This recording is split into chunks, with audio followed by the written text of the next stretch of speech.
እንዲህ ይላል፣ እግሮቻቸው ወደ ክፋት ይሮጣሉ፣ ንጹሐን ደም ለማፍሰስ ይፈጥናሉ። ሐሳባቸው የኃጢአት ሐሳብ ነው፣ ጉስቁልናና ቅጥቃጤ በመንገዳቸው አለ። የሰላምን መንገድ አያውቁ፣ በአካሄዳቸውም ፍርድ የለም። መንገዳቸውም አጣመዋል፣ የሚሄድባትም ሁሉ ሰላምን አያውቅም። ስለዚህ ፍርድ ከእኛ ዘንድ ርቋል፣ ጽድቅም አላገኘንም። ብርሃንን በተስፋ እንጠባበቅ ነበር፣ እነሆ ጨለማ ሆነ። ጸዳልን በተስፋ እንጠባበቅ ነበር፣ ነገር ግን በጨለማ ሄድን። እንደ ዕውሮች ወደ ቅጥሩ ተርመሰመስን፣ ዓይን እንደሌላቸው ተርመሰመስን። በቀትር ጊዜ በድንግዝግዝታ እንዳለ ሰው ተሰናከልን፣ እንደ ሙታን በጨለማ ስፍራ ነን። ሁላችን እንደ ድቦች እንጮሃለን፣ እንደ ርግብ እንንቀሳቀሳለን። ፍርድን በተስፋ እንጠባበቅ ነበር፣ እርሱም የለም። መዳንን ከእኛ ዘንድ ርቋል። አመጻችን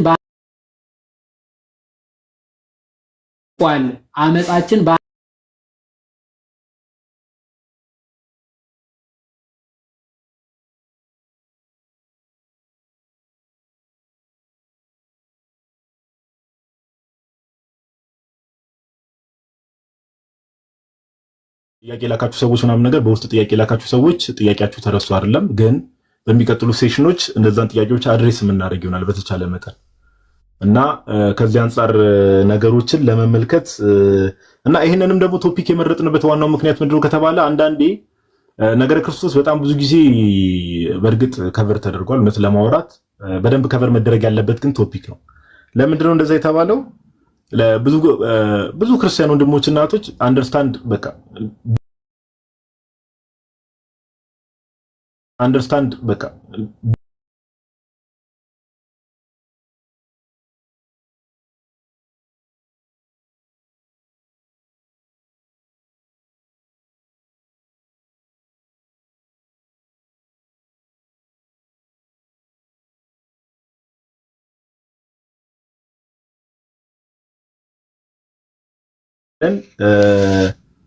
ስላሰብን መልካም ነው ብለን ስላሰብን እነዚህ ሐሳቦችን ለማንሳት ተገደናል።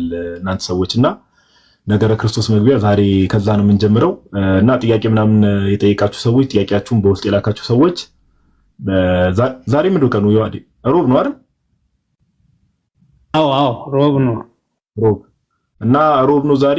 ሞስት ፕሮባብሊ አርብ ወይ ደግሞ ቅዳሜ ወይ ከነገ ወዲያ ከአርብ ኦር ቅዳሜ ከሁለት አንዱ ቀን ስቶሪ ካሁን በኋላ ስቶሪ እያደረግን እንገባለን። ጥያቄዎቹን አድሬስ ለማድረግ ስቶሪ እያደረግን እንገባለን። ዛሬ ማታ ላይ ብንገናኝ ምናምን የሚል ስቶሪ አድርገን እናስቀምጣለን። ከዛ በዛ መሰረት የምንገናኝ ይሆናል ማለት ነው። ዩቲዩብ ላይ ኮሜንት ላይ በዩቲዩብ ይሰራል የሚል ነገር እያየው ነበረ። ኦፍ ኮርስ የዋዴ ቅድም መግቢያ ላይ ተናግሯል። የዋዴ ነገራቸው ሜቢ የትኛው ቲቪ ላይ ስፔሲፊካሊ ሜቢ አንተንም ዩቲዩብ ሰብስክራይብ ያላደረጉ ሰዎች ካሉ ሰብስክራይብ እንዲያደርጉ ፓፓ።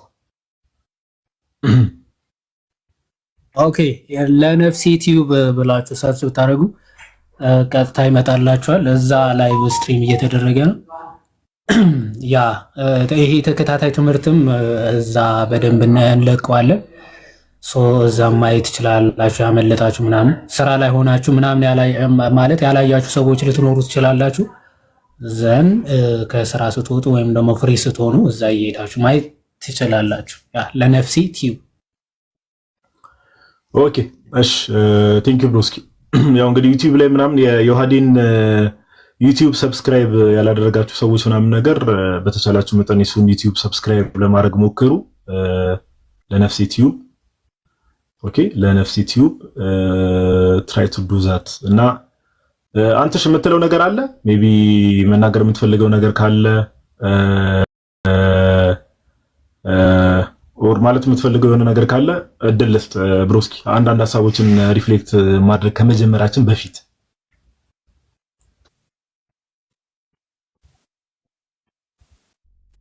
ሊንክ ሼሩ በርቱ። በተቻላቸው አቅም ደግሞ ዛሬ ኢዮባ ፖድካስቱ ላይ እናቱን ወንድማችን ናቱ አፖስትል ናቱ የቀድሞ አፖስትል ያሁኑ አፖስቶሊክ ወንድማችን ናቱን ዩቲዩብ ላይ አለ። ዮባም ጤናው ሰላም ነው፣ ትንሽ እያገገመ ነው አሁን ያለውና ስለ ጸሎታችሁ ስለ ሐሳባችሁ ሁላ እናመሰግናለን ብሏል። መልእክትም አስተላልፎልኛል እና እግዚአብሔር ያክብርልን በጸሎት ላሰባችሁኝም ሁሉ ብሏል። በቀጣይ ደግሞ ትንሽ በደንብ ሲያገግምና ሲመለስ ወደ ቲክቶክ ተመልሶ የበለጠ በራሱ አንደበት ያመሰግናችኋል እና ተወዳጆች አያሳስባችሁ፣ ግን በጸሎታችሁ ደጋግማችሁ አስቡት። ሰላም ነው ለማለት ነው። ጠዋት ደውዬ አውርቼው ነበረ። በተረፈ ግን ኮፒ ሊንክ ሸሩ እንዳትረሱት። ይበቃኛል መሰለኝ። ጋዲ እግዚአብሔር ይስጥልኝ። እሺ ብሮስኪ ኦኬ። ስለዚህ እናንተ ሰዎች ይቅርታ፣ እሺ ወደ ሐሳቡ መንገባ ይሆናል። ይቅርታ እሺ፣ አንዴ ቆይ፣ አንዴ ይቅርታ፣ አንዴ እንዴት አገሱኝ። ትንሽ ውሃ ነገር ልጎንጨ መሰለኝ። ካወራው ቆይቻለሁ መሰለኝ።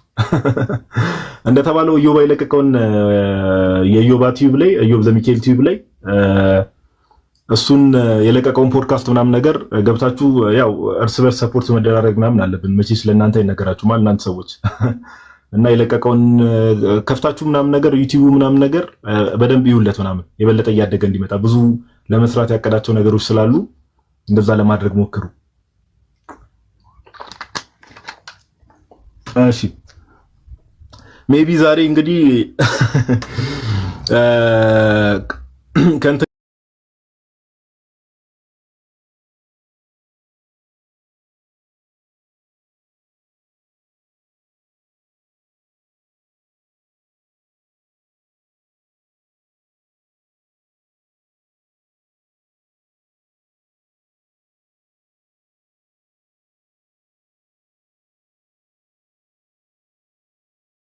ተረዱ እና ሜቢ ዛሬ የዋዴን እንግዲህ ከዋዴ ጋር ነው የገባ ነው።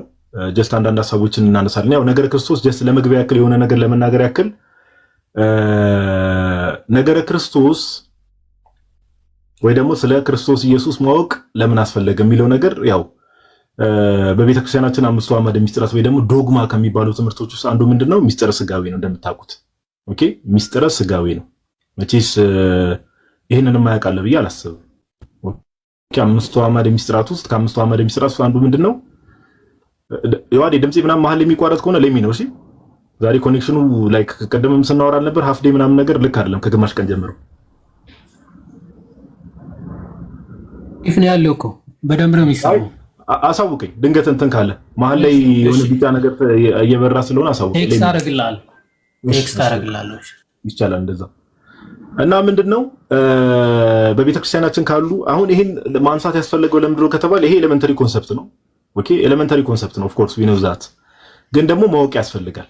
ማወቅ ያስፈልጋል ሲባል በጣም ብዙ ሰዎች ስቲል ጥያቄ ከሚያነሱባቸው ቶፒኮች ውስጥ አንዱ ነገረ ክርስቶስ ነው ወይ ደግሞ ክሪስቶሎጂ ነው። ስለዚህ እያንዳንዱ ሰው እዚህ ነገር ላይ በቃ መሰረታዊ ለሃይማኖት ወይ ደግሞ ቤተክርስቲያንን ለማወቅ የሚያስፈልገውን ዕውቀት እዚህ ነገር ላይ መያዝ አለበት፣ ግዴታ ነው። እና ከአምስቱ አዕማደ ምስጢራት ውስጥ አንዱ ምንድነው እንደምታውቁት ምስጢረ ስጋዌ። ኦኬ ምስጢረ ስጋዌ ማለት ሊትራሊ ነገረ ክርስቶስ ነው። ያው ክርስቶስ የሚለውም ስም ኢየሱስ የሚለውም ስም የስጋዊ ስም ነው እንደምታውቁት። ጌታችን አምላክ በስጋ ከመገለጡ በፊት እነዚህ ስሞች ለምሳሌ ክርስቶስ የሚለው ስም ወይ ደግሞ ኢየሱስ የሚለው ስም ወይ ደግሞ አማኑኤል የሚለውም ስም እነዚህ ስሞች አይታወቁም ነበር። ስለዚህ ነገረ ክርስቶስ ስንል ኦፍ ኮርስ ዞሮ ዞሮ አምላክ ሰው ከሆነ በኋላ ወይ ደግሞ ቃል ስጋ ከሆነ በኋላ ስላለ ነገር ነው እያወራን ያለ ነው። ይሄን ነገር መታወቅ አለበት። ኦኬ ይሄ ነገር መታወቅ አለበት።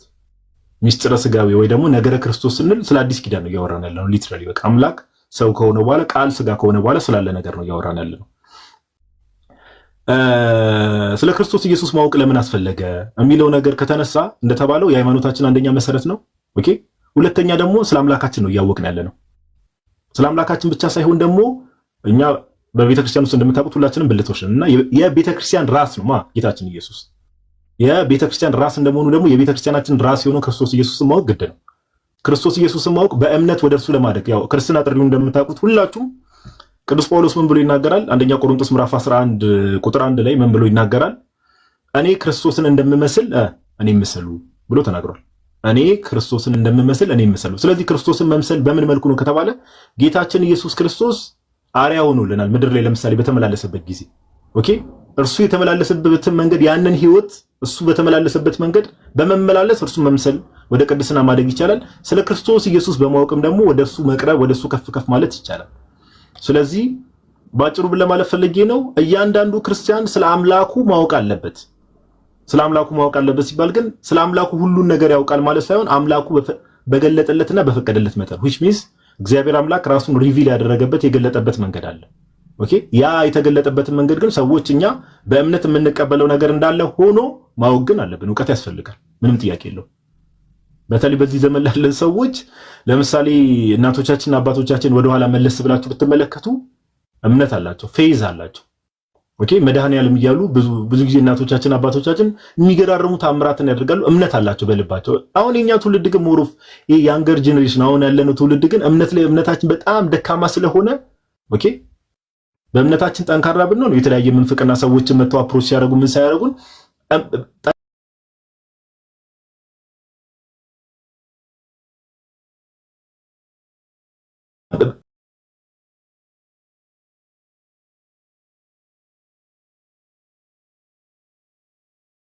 በጣም ትንሽ በሚባል ነገር ሰዎች እምነት ሲቀይሩ እየሰማን እያየን ነው።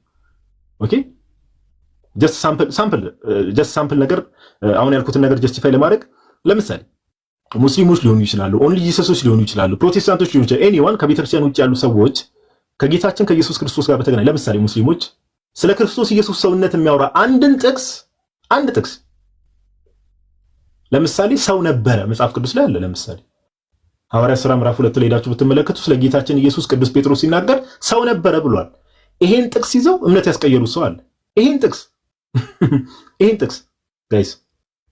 ስለዚህ በጣም እነዚህ አንድ ሁለት ጥቅስ ሰው እያነሳ ሰዎችን እምነት የሚያስቀይር ኮን አንድ ሁለት ጥቅስ እያነሳ ስለዚህ ይሄ ጉዳይ በጣም ቦታ ተሰጥቶት ምን ተብሎ በደንብ ሚስጥራት ላይ እዚህ ቲክቶክ ላይ በጣም እንደተሰራ ታውቃላችሁ። በጣም ተሰርቷል ሚስጥራት ላይ አይደል? ቅዱስ ቁርባን ላይ ጥምቀት ላይ በደንብ ነገረ ክርስቶስ ላይም ግን የበለጠ ደግሞ ነገረ ክርስቶስ ላይ ትኩረት አድርገን መስራት አለብን። የክርስቶስ ኢየሱስ አምላክነት ሰውነት እነዚህ ነገሮች በደንብ ሪቫይዝ መደረግ አለባቸው ብለን ስላመንን ስላመንን ይህን ሴሽን ለማዘጋጀት ተገደናል እና ዛሬ ሜቢ አድሬስ የምናደርጋቸው ነገሮች ባጭሩ ለመግቢያ ያክል ስለሆነ አምላክ ለምን ሰው መሆን አስፈለገው? አምላክ ለምን ሰው መሆን አስፈለገው? አንደኛ ኦኬ አድሬስ የምናደርገው ነገር ለምንድን ነው ይህን የምናነሳው ከተባለ ሜቢ ይዋዲ እዚህ ነገር ላይ ሐሳብ መስጠት ይችላል አይደል? ጀስት እንትን ልበልልህና እግረ መንገድን አድሬስ እንድታረጋቸው የምፈልጋቸው ነገሮች ስላሉ እሺ ጋር በደንብ ስሙ ጋይስ፣ በደንብ እንድትሰሙ ይፈልጋለሁ። አምላክ ለምን ሰው ሆነ ሲባል የሎጂክ ጉዳይ ለምሳሌ አምላክ ለምን ሰው ሆነ ሲባል ከቤተክርስቲያን ውጭ ያሉ ሰዎች እንዳልኳቸው ሙስሊሞች ምናምን ለነሱ ብቻ አይደለም ማብራሪያ የሚሰጠው። እዚህ ጉዳይ ላይ የሚነሱ ነገሮች አሉ። ኦኬ አንተሽ እንትን ካላለ ችግር ኮሜንቱን አጥፈው። ሜቢ ያው ቁጭ ብሎ የሚሰማ ሰውና የሚከታተል ሰው ይስማ። እሺ አጥፈው ኮሜንት፣ ምንም ቁጭ ብሎ የሚሰማ ሰው ይስማ። ያው የዚህ ቤት ባህል በፊትም የነበረው ባህል ይቀጥላል ትላለ እና ጭንቅላታችሁ ላይ እንዲመጣና እንድታሰላስሉት የምንፈልገው ነገር አምላክ ለምን ሰው ሆነ ሲባል ለምሳሌ እኛና እናንተ ልንግባባ እንችላለን። ለምሳሌ እኔ እናንተሽ አምላክ ለምን ሰው ሆነ? ሰው ለማዳን። ግን ኤቲስቶች አሉ ለምሳሌ ኦኬ ይሄ ነገር በእነሱ ጭንቅላት በፍጹም እንደ አምላክ ሁሉን ቻይ የሆነው አምላክ ምድር ላይ መጥቶ ምናምን የሚሉ ሰዎች አሉ። አንደኛ እንዴ አምላክ ለምን ባለበት ይዋዲ እነዚህ ነገሮችን እግረ መንገድን አድሬስ እንድታረግ ስለምፈልግ አምላክ ባለበት ሆኖ ለምሳሌ የሰው ልጅ በደል አይደል? የሰው ልጅ ወደቀ። አምላክ ባለበት ሆኖ ለምን የሰው ልጅ ይቀራል የሚሉ ሰዎች አሉ። ለምን ይቀራል? ለምን ያን ሁሉ ዘመን አስጠበቀ? እዛው በዙፋኑ ቁጭ ብሎ በቃ አዳምን ይቅር ብያለሁ ብሎ ለምን ህይወት እንዲቀጥል አላደረገም የሚሉ ሰዎች አሉ። ኦኬ የምድርስ ያን ሁሉን ቻይ የሆነው አምላክ ኦኬ ያ የተሰወረው አምላክ ኦኬ እንኳን እኛ ሰዎች አይደለንም ከኛ ረቂቃን የሆኑ ቅዱሳን መላእክት ራሱ በፊቱ መቆም የማይችሉ ሊያዩት የማይችሉት ያ አምላክ ወልድ ማለት ነው ከሶስቱ አካላት አንዱ ለምን ሰው መሆን አስፈለገው? በዚህ ደረጃ ራሱን ማዋረድ፣ በዚህ ደረጃ ራሱን ሃምብል ማድረግ ለምን አስፈለገው የሚለውን ነገር የዋህዲ አያይዘ የምትሰሙ ሰዎች በተሻላችሁ መጠን ስልካችሁ ላይ ኖትፓድ ካለ ከዚህ በፊት እንደምናደርገው ሁሌም ስልካችሁ ላይ ኖትፓድ ካለ የዋህዲ ጥቅስ ሲናገር ኦር የሚያነሳቸውን ሐሳቦች ለራሳችሁም እንዲሆን እምነታችሁ እንዲያጠነክር ኖትፓድ ምንም ካለ የሆነ ነገር ጻፍ እያደረጋችሁ ብትከታተሉ መልካም ነው። ባጭሩ የዋህዲ መጀመሪያ እንድዳስስልኝ የሚፈልገው ሐሳብ ምንድነው? አምላክ ለምን ሰው ሆነ?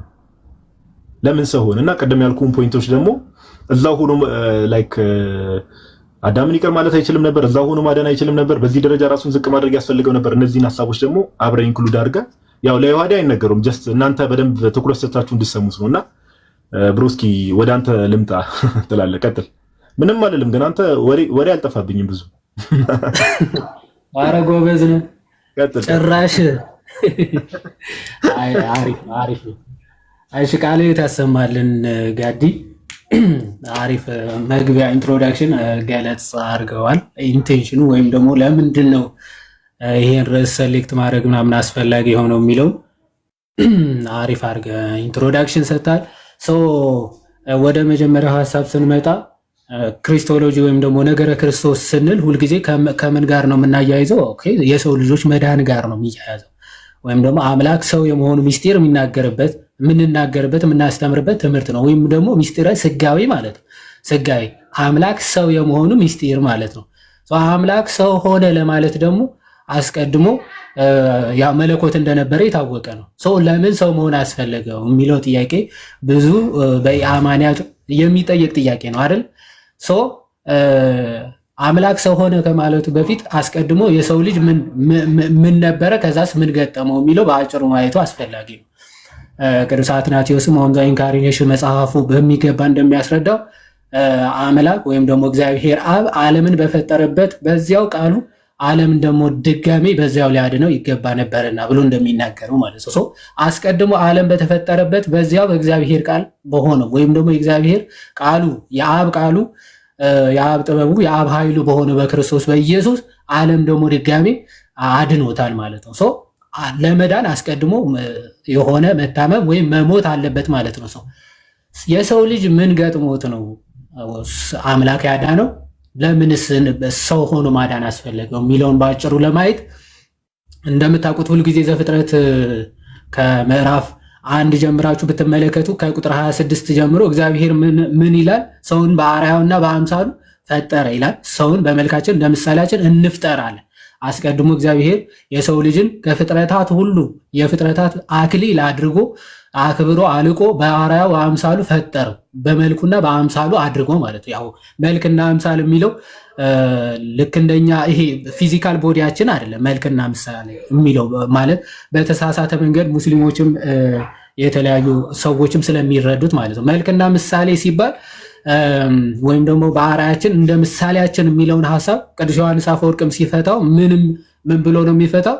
የእግዚአብሔር ምሳሌው ምንድን ነው? አርአያውስ ምንድን ነው ብሎ ሲፈታ ምሳሌ ማለት ነባቢነት፣ ሕያውነትና ለባዊነትን በሰው ልጅ ፈጥሮበታል ማለት ነው። ምንድነው? የሰው ልጅ ተናጋሪ አድርጎ አሳቢ አድርጎ ከዛ ደግሞ ሕያው አድርጎ እግዚአብሔር አምላክ ፈጥሮታል አስቀድሞ። ስለዚህ በዚህ እግዚአብሔርን ይመስለዋል። የእግዚአብሔር የባህሪው የሆነ ነገር ለሰው ልጅ በጸጋ ሰጥቶታል ማለት ነው። መግዛትን ከዛ አርአያ የሚለውን ደግሞ ገዥነትን፣ የዋሃትን፣ ፍቅርን፣ ቸርነት ማድረግን እነዚህ ደግሞ በአርአያ ሁልጊዜ እያደገ ወደ እግዚአብሔር መምሰል እያደገ የሚሄድበትን ጸጋንም ጭምር ሰጥቶ ፈጠረው ማለት ነው። የሰው ልጅ ሲፈጠር በእግዚአብሔር አምሳል ነው ሲባል ሕያው ተናጋሪ እና ደግሞ የሚያስብ ፕላስ ደግሞ የፍጥረታት ሁሉ ገዢ ንጉስ አድርጎ ፈጠረው ማለት ነው። ሌላ ምንም ትርጉም የለውም። ይህንን የእግዚአብሔር አምሳያና አርአያ የሆነው የሰው ልጅ አርአያና ምሳሌውን ሳይሆን እግዚአብሔር ራሱን መሆን ፈለገ። ወይም ደግሞ በሰይጣን አሳሳችነት የእግዚአብሔርን ክብርና ዙፋን ወይም ደግሞ የእግዚአብሔር ኃይልና የእግዚአብሔር ክብርን ተመኝቶ በሰይጣን ተንኮል ተታለው ማለት ነው። ከዚች ዕፀ በለስ ብትበላ ሞትን ትሞታለህ ያለውን እግዚአብሔር ትእዛዝ አለ። ዲያብሎስ ደግሞ አይ ከዚህ ዕፀ በለስ ብትበላ እኮ ሞትን የምትሞት ሳትሆን ሁሉን አዋቂ ነው የምትሆነው እንደ እግዚአብሔር አለ። የሰው ልጅ ምን ፈለገ ማለት እንደ እግዚአብሔር መሆንን ፈለገ ማለት ነው። እንደ እግዚአብሔር መሆንን ያንን እንደ እግዚአብሔር መሆን ፈልጎ ዕፀ በለስን በላ። የእግዚአብሔርን ቃል አላምንም ብሎ እግዚአብሔርን አላምንም ብሎ የማንን ቃል አመነ ማለት ነው? የዲያብሎስን ቃል አመነ። በጣም ይገርማል። አሁን በዘመናችንም እንደዚህ እኮ ነው እየተካሄደ ያለው። እግዚአብሔር ያዘዘውን በመጻሕፍቱ ያዘዘውን ትቶ የሆነ አንድ ሙስሊም ወይም ደግሞ አንድ የቴስት መጽሐፍ ቅዱስን የሚናገረው ወይም ደግሞ መጽሐፍ ቅዱስ እንዲህ ይላል ወይም ደግሞ ከራሱ ሐሳብ ተነስቶ እንዲህ ይናገራል ወይም ደግሞ ዓለም እንደዚህ ነው የተፈጠረው ብሎ ሲናገር የሰው ልጅ ያምናል። መጽሐፍ ቅዱስን ሳይሆን የሆኑ የሰው ስራዎች ወይም ደግሞ የሰው ፈጠራዎች ምናምን የሆኑ ነገሮች ይከተላል፣ ያምናል ማለት ነው። የእግዚአብሔር ቃል ያለውን ከመቀበል ይልቅ ሰው ያለውን ወይም ደግሞ የሆነ ፈረንጅ ያለውን ለማመን በጣም የቸኮለ ነው የሰው ልጅ እና ልክ እንደዚያ እግዚአብሔር አምላክ ያዘዘውንና ዲያብሎስ ያዘዘውን ሲያነጻጽር ኦኬ የዲያብሎስ አመነው ማለት ነው። ይሄን ብትበላ እኮ አምላክ ነው የምትሆነው ሲለው ኦኬ ሶ አምላክነትን ሽቶ ያንን ዕፀ በለስ ኦፍ ኮርስ ሔዋን የበላችሁ ሔዋን በልታም ለአዳም ስላበላችሁ ማለት ነው። ሶ ይሄንን ትልቁን የእግዚአብሔር ትእዛዝ ያጠፋውን የሰው ልጅ እግዚአብሔር እንደተናገረው ኦኬ ለቃሉ የሚታመን ጌታ ነው። ስለዚህ ሞትን ትሞታለህ እንዳለው ማለት ነው። በሰው ልጆች ላይ የሞት ሞት መጣ ማለት ሞተ ስጋ በሞተ ነፍስ ማለት ሞተ ስጋ በሞተ ነፍስ መጣበት። ይህ ሞተ ስጋ በሞተ ነፍስ የመጣበትን የሰው ልጅ ሊያድነው የሚችለው ማን ነው ነው? ኦኬ ወደ ባህሪው ዘልቆ ሞት ገባበት የሰው ልጅ የእግዚአብሔርን ትእዛዝን በመተላለፉ ኦኬ ወደ ሰው ልጅ ምን ዘልቆ ገባ ማለት ነው? ሞት ዘልቆ ገባ። ይህ ወደ ሰው ልጅ ባህሪ ዘልቆ የገባው ሞት ሊያስወግድ የሚችለው ማን ነው ማለት ነው? መልአክ አይደለም፣ ነብይ አይደለም፣ ኦኬ ሌላ ፍጥረት አይደለም ማለት ፍጥረት ሆኖ በባህሪያችን የመጣውን ሞት ሊያስወግድ የሚችል ከዛ ደግሞ ህይወትን ሊሰጠን የሚችል ማንም ፍጥረት የለም። ኦኬ በሰው ልጆች ላይ ሞት ነው የመጣው። ያንን ሞት ሞቶ ከዛ በኋላ ደግሞ ህይወት ሊሰጥ የሚችል ፍጡር የለም። ምን ይላል? ፍጡር የለም ነው እያለ ያለ ነው። ስለዚህ ይህንን ሊያደርግ የሚችለው ፈጣሪ ብቻ ነው፣ እግዚአብሔር ራሱ ብቻ ነው ማለት ነው። በሰው ልጆች ባህሪ ዘልቆ የገባውን ሞት ነቅሎ ሊያወጣ ከዛ ደግሞ ህይወት ሊሰጣቸው የሚችል ሞትን ማስወገድ ብቻ ሳይሆን ህይወትንም ጭምር መስጠት የሚቻለው እግዚአብሔር ብቻ ነው ማለት ነው። ብዙ ነቢያት መጥተዋል፣ ብዙ ቅዱሳን በግፍ ደማቸው ፈሷል። ይሄንን ግን የሰው ልጆችን ሞት ሊያስወግድ ሊያርቅ ከቶ አልተቻለም። ምክንያቱም እነሱ ራሳቸው ባለ ዕዳዎች ስለሆኑ ማለት ነው። እነሱ ራሳቸው ያንን ሞት ተሸክመው የሚወለዱ ስለሆኑ ማለት ነው። ስለዚህ ማንም ሊያስወግድ ይሄ ሞት የተቻለው ማንም የለም ማለት ነው። የሰው ልጆችን እንዲሁ እንደሞቱ እንደጠፉ ሊተዋቸው አልወደደም። ጌታማ በአርአያውና በአምሳሉን የፈጠረውን የሰው ልጅ እንዲሁ በከንቱ ጠፍቶ እንዲቀር እግዚአብሔር አምላክ አልወደደም። በጣም በሚገርም ሁኔታ ለሰው ልጅ ያለው ርኅራኄና ፍቅሩ እንዲሁ በድሎት የእሱ ክብር ተመኝቶ ሳለ እንኳን እግዚአብሔር አምላክ ፍቅሩና ርኅራኄው በሰው ልጅ ላይ አልቀነሰም። ቅዱስ ዮሐንስ አፈወርቅ ይህንን ሲፈታ እግዚአብሔር አምላክ አዳምን ከዕፀ ሕይወት እንዳይበላ ከገነት ይውጣ የሚለውን ኃይለ ቃል ኦኬ ሕያውም ሆኖ እንዳይኖር ከዕፀ ሕይወት እንዳይበላ ከገነት ይውጣ የሚለውን ቃል የእግዚአብሔር ፍቅሩና ርኅራኄውን በሰው ልጅ እንዳልጠፋ የሚያጠይቅ ነው ይላል።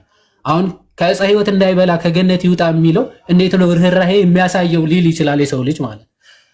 በእርግጥም በሚገባ ሁኔታ አሁን በሰው ልጅ ላይ ዘልቆ የገባውን ሞት በባህሪው ዘልቆ የገባውን ሞት እንደዛ በጎሰቆለ ባህሪው ያንን ዕፀ ሕይወት ቢበላ ኦኬ ሟቲ በሆነ ባህሪው ዘላለማዊ ሆኖ እንዲቀጥል ያደርገዋል ማለት ገብቷቸዋል። ዕፀ ሕይወት በዛ በጎሰቆለ ወደ ባህሪው ዘልቆ በገባ ሞት ስቴት ውስጥ ሆኖ ያንን ዕፀ ሕይወት ወይም ደግሞ ዘላለም የሚያኖረውን ዕፀ ሕይወት ቢበላ አዳም ሕያው ሆኖ በጎስቋላነቱ ዘላለማዊ ሆኖ ይቀጥላል። ግን እግዚአብሔር አምላክ ምን አለ? ሕያው ሆኖ እንዳይኖር በዚህ በጎሰቆለ ማንነት ከገነት ይውጣ፣ ደግሞ ከዕፀ በለስ እንዳይበላ ከገነት ይውጣ። ፍቅሩ ርኅራኄው ከሰው ልጆች አልጠፋም ዘንድ ስለዚህ የሰው ልጆች ላይ የፈረደው ፍርድ ምንድነው? ሞትን ትሞታለህ ነው። ከዚህ ዕፀ በለስ ከበላ ዕፀ በለሱን በላ አይደለ? ሞት ተፈረደበት። ስለዚህ እግዚአብሔር ምንድነው ማድረግ ያለበት? እንግዲህ እግዚአብሔር በባህሪው ቸር አምላክ ነው፣ ወይም ደግሞ ይቅር ባይ ጌታ ነው። ቸርነት የባህሪው ገንዘቡ ነው። እግዚአብሔር ቸር ነው ሲባል ደግሞ የእውነተኛ ዳኛነቱን ደግሞ የሚሽር አይደለም። ቸርነቱ እውነተኛ ዳኝነቱን የሚሽር አምላክ አይደለም ማለት ነው። እውነተኛም ዳኛ ነው፣ የፍቅር አምላክ ይቅር ባይ ጌታም ነው ማለት ነው። ቸርነቱን ወይም የፍቅር አምላክ መሆኑ ይቅር ባይ አምላክ መሆኑ ከእውነተኛ ዳኝነቱ የእግዚአብሔር አምላክ እንዴት ያስታርቅ ማለት እንዴት ነው ሊታረቅ የሚችለው? አዳምን ቅድም የመጣው ጥያቄ አሁን እዚህ ይመለሳል ማለት አዳምን በበላ ጊዜ ይቅር ባይ አምላክ እንደመሆኑ በቃ ይቅር ብያለሁ ኃጢአት ተወግዷል በቃ ማለት ይችላል።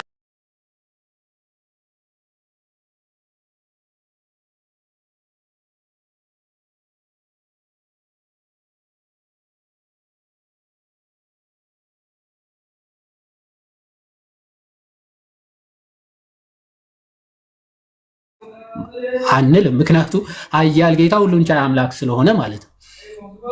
ግን ኃጢአት ተወግዶልሃል ተሰርዮልሃል ቢለው ቢወገድ ይችላል። ግን የፈረደው ፍርድ እውነተኛ ዳኛ የሚለው ወይም ደግሞ እግዚአብሔር አምላክ እውነተኛ ዳኛ ነው የሚለው ያፈርስበታል። ምክንያቱ ብትበላ ሞትን ትሞታለህ ብሎት ነበር። ይቅር ብያለሁ ቢለው ሞት ትሞታለህ ያለው አዎ በቃ አልተከናወነም አልተፈጸመም ማለት ነው። እውነተኛ ዳኝነቱ የለም አስቀድሞ የተናገረውን አይፈጽምም ማለት። ፕላስ ደግሞ ሰይጣን በሰው ልጆች ላይ ምን ያመጣል መሰል እግዚአብሔር አምላክ ደግሞ አሁን ሌላ ኃጢአት ወይም ደግሞ ይህንን ምኞት ራሱ እንመኘው ብለው ቢፈጽሙት ያው እግዚአብሔር እኮ ዞሮ ዞሮ ከዚህ በፊትም እንዲህ ብሎናል ለቃሉ ታማኝ አይደለም ስለዚህ ኃጢአት ብንፈጽም ዞሮ ዞሮ አይቀጣንም ወደሚል የእግዚአብሔር ቸርነትን ብቻ በማሰብ ፍርዱን መርሳት መዘንጋት ይመጣል ማለት ነው። ስለዚህ ቸርነቱን እንዳለ ሆኖ እውነተኛ ዳኝነቱ ግን አይፈጸምም ማለት ነው። አይፈጸምም። በቃ ፈርጄ ባለው እንዳትበላ ብዬህ ነበረ በልተሃል ከበላህ ደግሞ ሞት ትሞታለህ ብዬ ነበረ ስለዚህ ይፈጸማል ፍርዱ አስቀድሜ ነግሬሃለሁ አያገባኝም ማለት ይችላል። ምክንያቱ አስቀድሞ ከማድረጉ በፊት ምን ብሎታል እንዳትበላ በበላ ጊዜ ሞትን ትሞታለህ ብሎታል። ስለዚህ እንደዛ ብሎ ፍርዱን ፈርዶ ዝም ቢል እግዚአብሔር አምላክ የሰው ልጅ ሟቲ ጠፊ አፈር ትቢያ ሆኖ መቅረብ ይቀራል ማለት ነው። ስለዚህ የእግዚአብሔር እውነተኛ ዳኝነት ተፈጸመ ግን ቸርነቱ ይቅርባይነቱ ግን የለም ማለት ይቅርባይ አይደለም ማለት ነው። ስለዚህ ይህ ፍቅር ይህ ቸርነት ከእውነተኛ ዳኝነት እንዴት አድርጎ ያስታርቀው እግዚአብሔር አምላክ? ያው ዘፍጥረት ምዕራፍ 3 እንዲህ ብሎ በሚያጸናና ቃል ለማን ተናገረው? ለአዳም ተናገረው እግዚአብሔር አምላክ። አዳም ወይም ደግሞ ሰው ክፉና ደጉ ለማወቅ ከኛ እንደ አንዱ ሆነ ብሎ አስቀድሞ እግዚአብሔር አምላክ ራሱ ሰው ሆኖ የተመኘውን በጣም የሚገርመው እግዚአብሔር አምላክ ይቅር ሲል የሆነ ቅንጥብጣቢ ሆኑ እንደው ቢበድለኝ የሆነ ነገር ቂም ልቋጥርበት ብሎ ይቅር የሚል አምላክ እንዳልሆነ ይቅር ሲል ፍጹም ይቅርታን የሚሰጥ አምላክ እንደሆነ ሲያጠይቅ ምን አለ? አዳም ምን ፈልጎ ነበረ ዕፀ በለስን የበላው? የአምላክነትን ክብር አይደል? ምን አደረገ እግዚአብሔር አምላክ? ሰው ሆነና አዳም የተመኘውን ሁሉ ሰጥቶ ይቅር አለ ማለት። አዳም የተመኘው አምላክ መሆንን ነበር የተመኘው። እሱ ሰው ሆነና የአዳም ሰውነትን የአምላክነትን ክብር ሰጠው፣ ተዋህዶ አምላክ አድርጎ። ለዛ ነው ሰው ክፉና ደጉን ለማወቅ ከኛ እንደ አንዱ ሆነ ብሎ አስቀድሞ ቃል ስጋ ሆኖ የሰው ልጆችን ሞት ራሱ ተቀብሎ ፍርዱ በራሱ ላይ አኑሮ ከዛ በኋላ ደግሞ ሕይወት እንደሚሰጣቸው ቃል የገባበት ቃል ኪዳን ነው። ስለዚህ ሞቱ በራሱ ላይ ወይም ደግሞ የእግዚአብሔር ፍርድ ወይም ደግሞ በሰው ልጆች ላይ የተፈረደውን ፍርድ ወለ እግዚአብሔር ራሱ የሰው ልጆችን ስጋ ተሸክሞ ሞታቸውን ሞቶ የእርሱ ሕይወት ደግሞ ሊሰጣቸው ቃል ገባላቸው ማለት። እውነተኛ ዳኝነቱ ከይቅር ባይነቱ አስታርቆ በእንደዚህ አይነት መልኩ የሰው ልጆችን ይቅር ሊላቸው ወደደ ማለት። ሰው አምላክ ሰው መሆን ያስፈለገበት ዋነኛው ምክንያት ይሄን። ከዛ ደግሞ እውነተኛ ፍቅሩን ለማጠየቅ ማለት ነው። ፍቅር ነው እግዚአብሔር ፍቅር ነው ሲባል የሆነ በማስመሰል ወይም ደግሞ ሌሎች ጣዖታት እንደሚባሉት ወይም ደግሞ የሆነ ለምሳሌ ሙስሊሞችን ብንወስድ አላህ እንዲወዳቸው ሙስሊም ከሆኑ ብቻ ነው የሚወዳቸው ወይም ደግሞ ፍጥረት አክቹአሊ በእነሱ አስተምሮ ማለት ነው።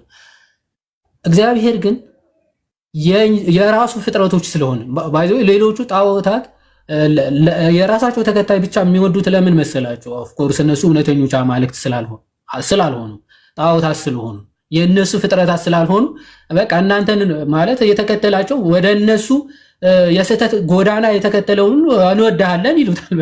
ፎርዛት ማተር በቃ በእነሱ ስህተት መንገድ ስለሄደላቸው ልክ ሰይጣንም ይሄ የምርጫ ቅስቀሳ እንደሚያደርገው አሁን ማለት ነው ሀብት ይሰጣል አይደለ? በስህተት መንገድ ወይም ደግሞ የስህተት መንገድ ጎዳናው ሰፊ ነው ሲባል በዚህ ዓለም ተድላ ደስታ ምናምን ያለው የሚያብለጨልጩ ነገሮች እኮ ያሳያል በማሳየት ደረጃ ኦኬ፣ በማሳየት ደረጃ ግን መጨረሻው ግን የት ነው? ጥፋት ነው የሚወስድ ማለት። እግዚአብሔር ግን እንደዛ አይደለም። አስቀድሞ ጠባብ መንገድ ያሳያል።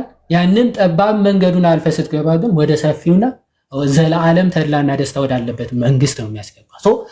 የሰው ልጆችን ሁሉ ፍጥረታትን ሁሉ የሚወደው ጌታ የእነርሱን ምን ስጋቸውን ወይም ደግሞ የእኛን ስጋ ባህሪ ነስቶ ሞታችንን ሞቶ የእርሱ ህይወት ደግሞ ለእኛ ሊሰጠን ሰው ሆነና ፍጹም ፍቅሩ ለሰው ልጆች ሁሉ ገለጠ። ለሰው ልጆች ሁሉ ፍቅሩን ሲገልጽ ደግሞ ያለ አንዳች ማለያየት ያለ አንዳች ልዩነት ነው። ለሚገሉትም ጭምር ማለት ነው። እየገደሉት እያሰቃዩት በጥፊ እየመቱት ማን የመታህ እያሉት ሁሉ ለእነርሱ ራሱ ይራራላቸው ነበረ እና ቅዱስ ዮሐንስ አፈወርቅ አሁን በረከቱ ይደርብን ይሄንን የክርስቶስ ፍቅሩን ሲገልጽ እንደው አይሁዶች በጥፊ እየመጡ ሲመቱት አይኑን ጨፍነው ማን የመታህ እያሉ ምራቅ እየተፉ ሲዘባበቱበት እየገረፉ 40 ነው መግረፍ የሚገባው አንድ ሰው 39 ከዛ ቁጥሩ ጠፋብኝ እያሉ 6600 ይሄን ሁሉም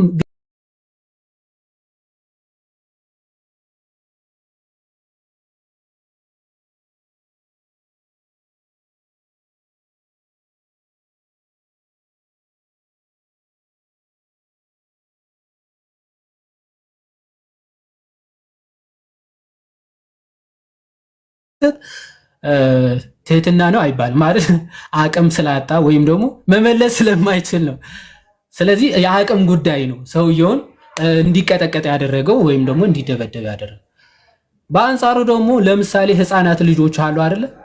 ወላጆቻቸውን ይዘው በጥፊ ቢመቷቸው በቦክስ ቢመቷቸው ለምሳሌ ቢያደሟቸው ወላጆቻቸውን ኧረ በለው አደማኝ ብለው አባትየው ወይም ደግሞ እናትየው መታት አፈር ድሜ ታበለዋለች አታበላውም። ከምን የተነሳ በአቅም በጉልበት እሱ ስለሚበልጣት ወይም ስለሚበልጠው አባትየውን አይደለም። ምንድነው ፍቅር የአባትየው ወይም የእናትየው ፍቅር ለልጃቸው ያላቸው ፍቅር ልጃቸው ማለት እያደረገ ካለው አክሽን በላይ ስለሆነ ማለት አይደለ? የእናትየዋ ፍቅር ለልጇ ያላት ፍቅር ልጇ ከሚመታት ምት በላይ ስለሆነ ልጇ ላይ ምንም አይነት ነገር አታደርግም። ልክ እንደዚያ ክርስቶስም አይሁዶች እንደዛ በጥፊ ሲመቱ ሲያንገላቱ ሲደበድቡት ዝም ያለው ሙስሊሞች እንደሚሉት አቅም አጥቶ አይደለም። ምክንያቱ አቅሙ አስቀድሞ አሳይቷቸዋል። ምን ሊይዙት በጎራዴ በጦር ኦኬ በችቦ ተሰልፈው ወታደሮች ይዘው ወንበዴ እንደሚይዝ ሲመጡ ዮሐንስ 18 ላይ ምንድነው ያለው? ማንን ትፈልጋላችሁ? ወጥቶ ሊይዙት እንደመጣ አውቆ ወጣና ምን አላቸው? ማንን ትፈልጋላችኋል? የናዝሬቱ ኢየሱስን። እነሆ እኔ ነኝ፣ ያው እኔ ነኝ ሲላቸው ሁሉም ወደፊታቸው ወደቁ ነው። ወደኋላ ራሱ ወደፊት ኦኬ፣ ወደፊት ወደቁ። ኃይሉን ስልጣኑን እንዲያሳይቷቸዋል። ያለ እርሱ ፈቃድ አንዳች ማድረግ እንደማይቻላቸው ክርስቶስ አስቀድሞ አሳይቷቸዋል። ከዛ በኋላ እኔ ነኝ አልኳቸው፣ እንግዲህ እነዚህን ተዋቸዋል፣ ሐዋርያቶቹን አትያዟቸው፣ ይኸው እኔ ነኝ በገዛ ፈቃዱ ራሱን አሳልፎ ሰጣቸው ማለት ሶ የአቅም ጉዳይ አይደለም ክርስቶስ ያደረገው ማለት። ታዲያ ስለምንድን ነው? ስለ ሰው ልጆች ፍቅር ሰሃቦ ለወልደ ኃያል እመንበሩ ወአጽሖ እስከ ለሞት ፍቅር ታላቁ ኃያሉን ወልድን ከመንበሩ ከዙፋኑ አውርዶ እስከ ሞት ድረስ አደረሰው። ፍቅር ብቻ ኦኬ፣ ለሰው ልጆች ካለው ፍቅር የተነሳ ስለዚህ ፍቅር አገብሮት ይሄን ሁሉ አድርጓል ጌታችን ማለት ነው። ሰው ሆኖ ማዳን ያስፈልገው ለሰው ልጆች ያለው ፍቅር ለማሳየት ለማጠየቅ ማለት ነው። ከዚህ አንጻር አምላክ ሰው ሆኖ መጥቷል፣ አድኖናል ብለን እናምናለን።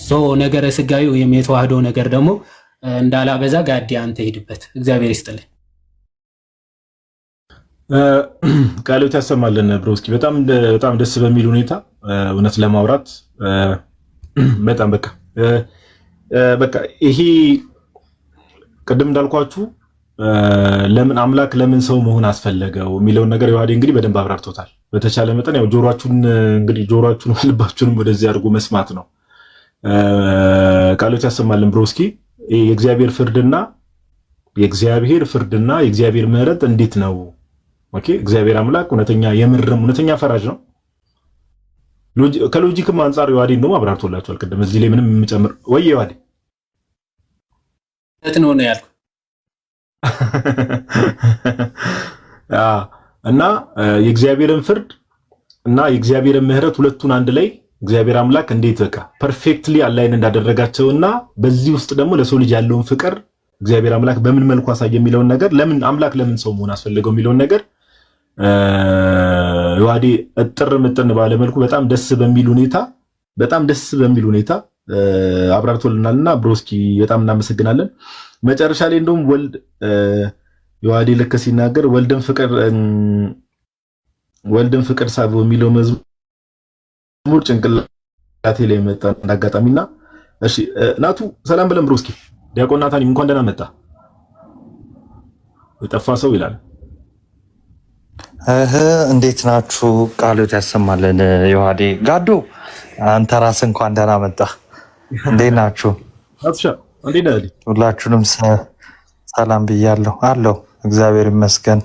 እታችም ያላችሁ ላይም ያላችሁ ሁላችሁንም ሰላም ብያለሁ። አንተ ዮሐዴ ጋዶ እንኳን ደህና መጣ። ናትሻ እንኳን ደህና መጣ። እናቱ ሜቢ እዚህ ላይ አሁን ዮሐዴ አምላክ ለምን ሰው ሆነ አለ አይደል? ናቱ ሜቢ ማውራት ትችላለህ? ሐሳብ እንድሰጥ አንድ ርዕስ ልስጥ። እሺ 10 ደቂቃ። እሺ እስከ እንትን በቀጥል አንተ።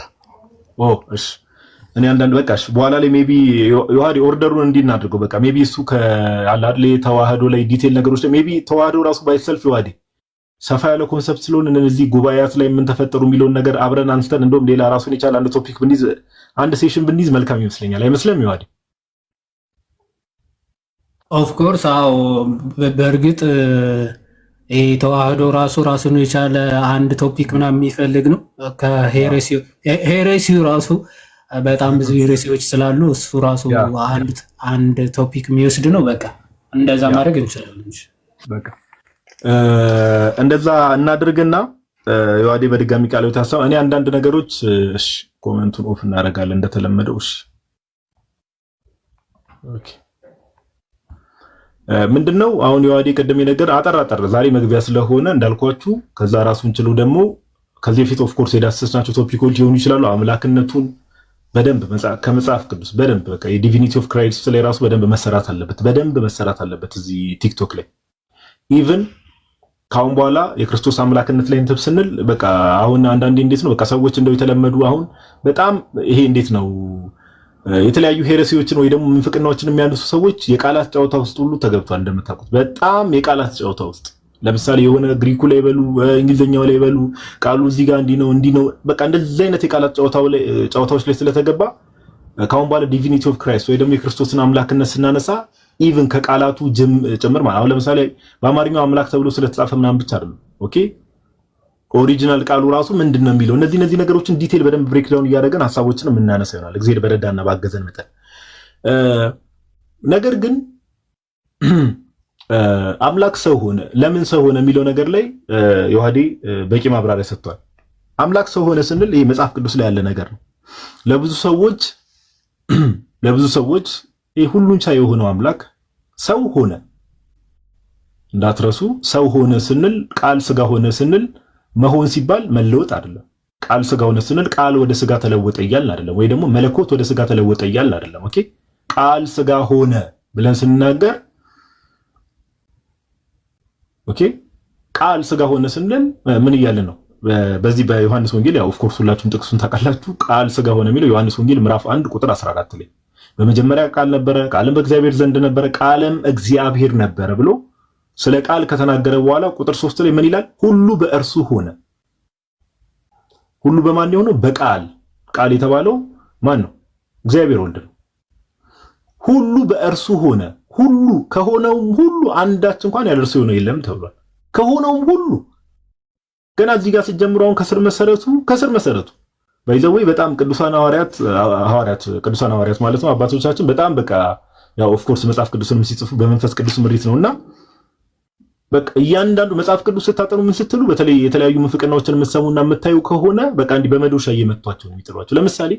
ለምሳሌ እንደው ዝም ብዬ እግረ መንገዴን አዲስ ለማድረግ እሺ እናት ወጣ መሰለኝ ድምጽ ይሰማል አላንተሽ ሜቢ ናው እናት በደንብ ይሰማል ቀጥ እሺ ለምሳሌ እነዚህ የይሖዋ ምስክሮች የሚባሉ አሉ እንደምታውቋቸው ወይ ደግሞ ጆቫስ ዊትነስ ራሳቸውን ብለው የሚጠሩ የይሖዋ ምስክሮች ምን አይነት ትምህርት የሚያስተምሩ ናቸው? እንደምታውቁት ብዙ ጊዜ ላይቭ ላይም ሐሳቡን አንስተነው ስለምናውቅ አብ ወልድን ፈጠረው በወልድ ደግሞ ዓለማትን ፈጠረ የሚል አይነት ትምህርት የሚያስተምሩ ሰዎች አሉ እንደምታውቁት።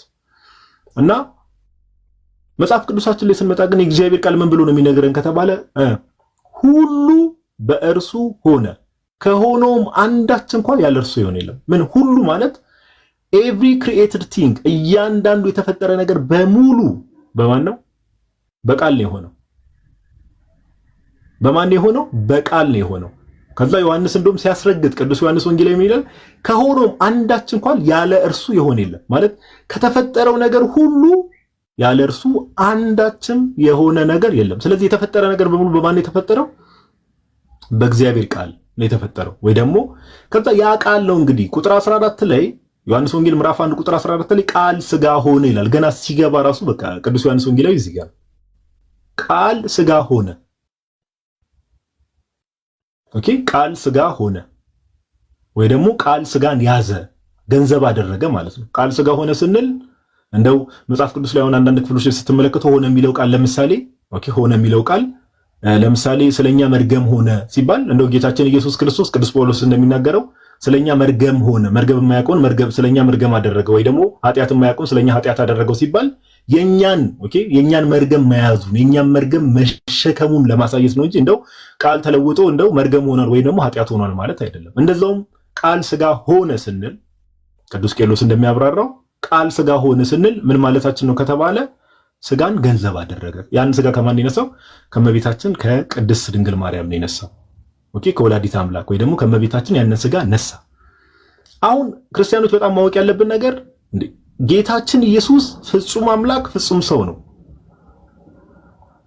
ፍጹም አምላክ ፍጹም ሰው ነው። ፐርፌክት ጋድ ፐርፌክት ማን።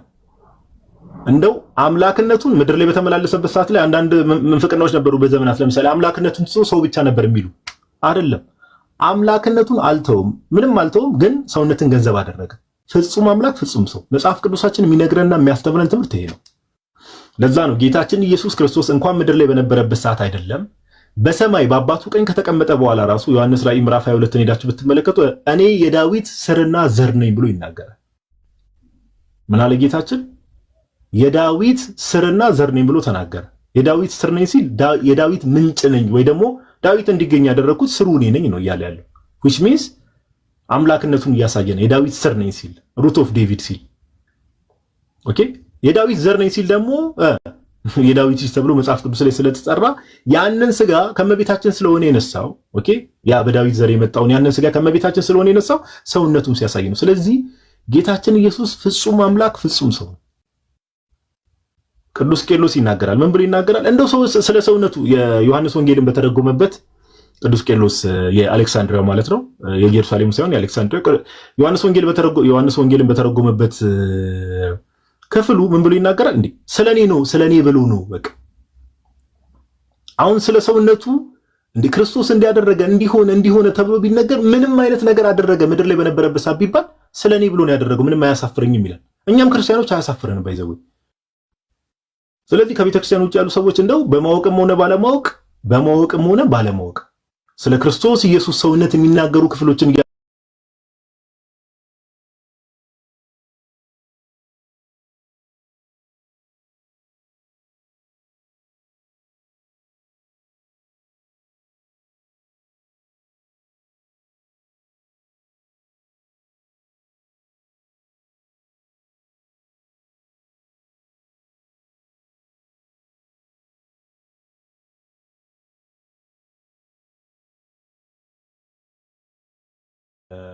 ከቁጥር 5 ጀምሮ ላንብብላችሁ።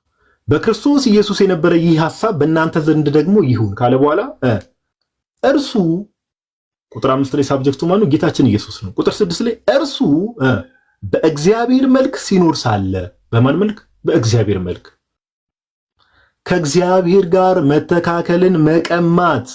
ኦኬ ሮበሪ ነው የሚለው እንግሊዘኛውን ሄዳችሁ ብትም መቀማት ነው ቃሉ ራሱ የሚለው ከእግዚአብሔር ጋር መቀማት ማለት ይቀርታ ከእግዚአብሔር ጋር መተካከልን መቀማት እንደሚገባ ነገር አልቆጠረውም። he did not consider it robbery to be equal with God ከእግዚአብሔር ጋር መተካከልን እንደ መቀማት አልቆጠረውም። which means ቀለል ባለ ምሳሌ ላስረዳችሁ። እኔ ከአንተሽ ጋር መተካከልን እንደ መቀማት አልቆጠርኩም ካልኩ ምን እያልኩ ነው? የምር ከአንተሽ ጋር እኩል ነኝ እያልኩ ነው። ስለዚህ ጳውሎስ ምን አለ? ከእግዚአብሔር ጋር መተካከልን እንደ መቀማት አልቆጠረውም፣ እንደ ሮበሪ ወይ እንደ ዝርፊያ አልቆጠረውም። ለምን? እኩል ስለሆነ። ለምን? በእግዚአብሔር መልክ ሲኖር ነበረ። ሳለ ማለት ፓስት ቴንስ ነው።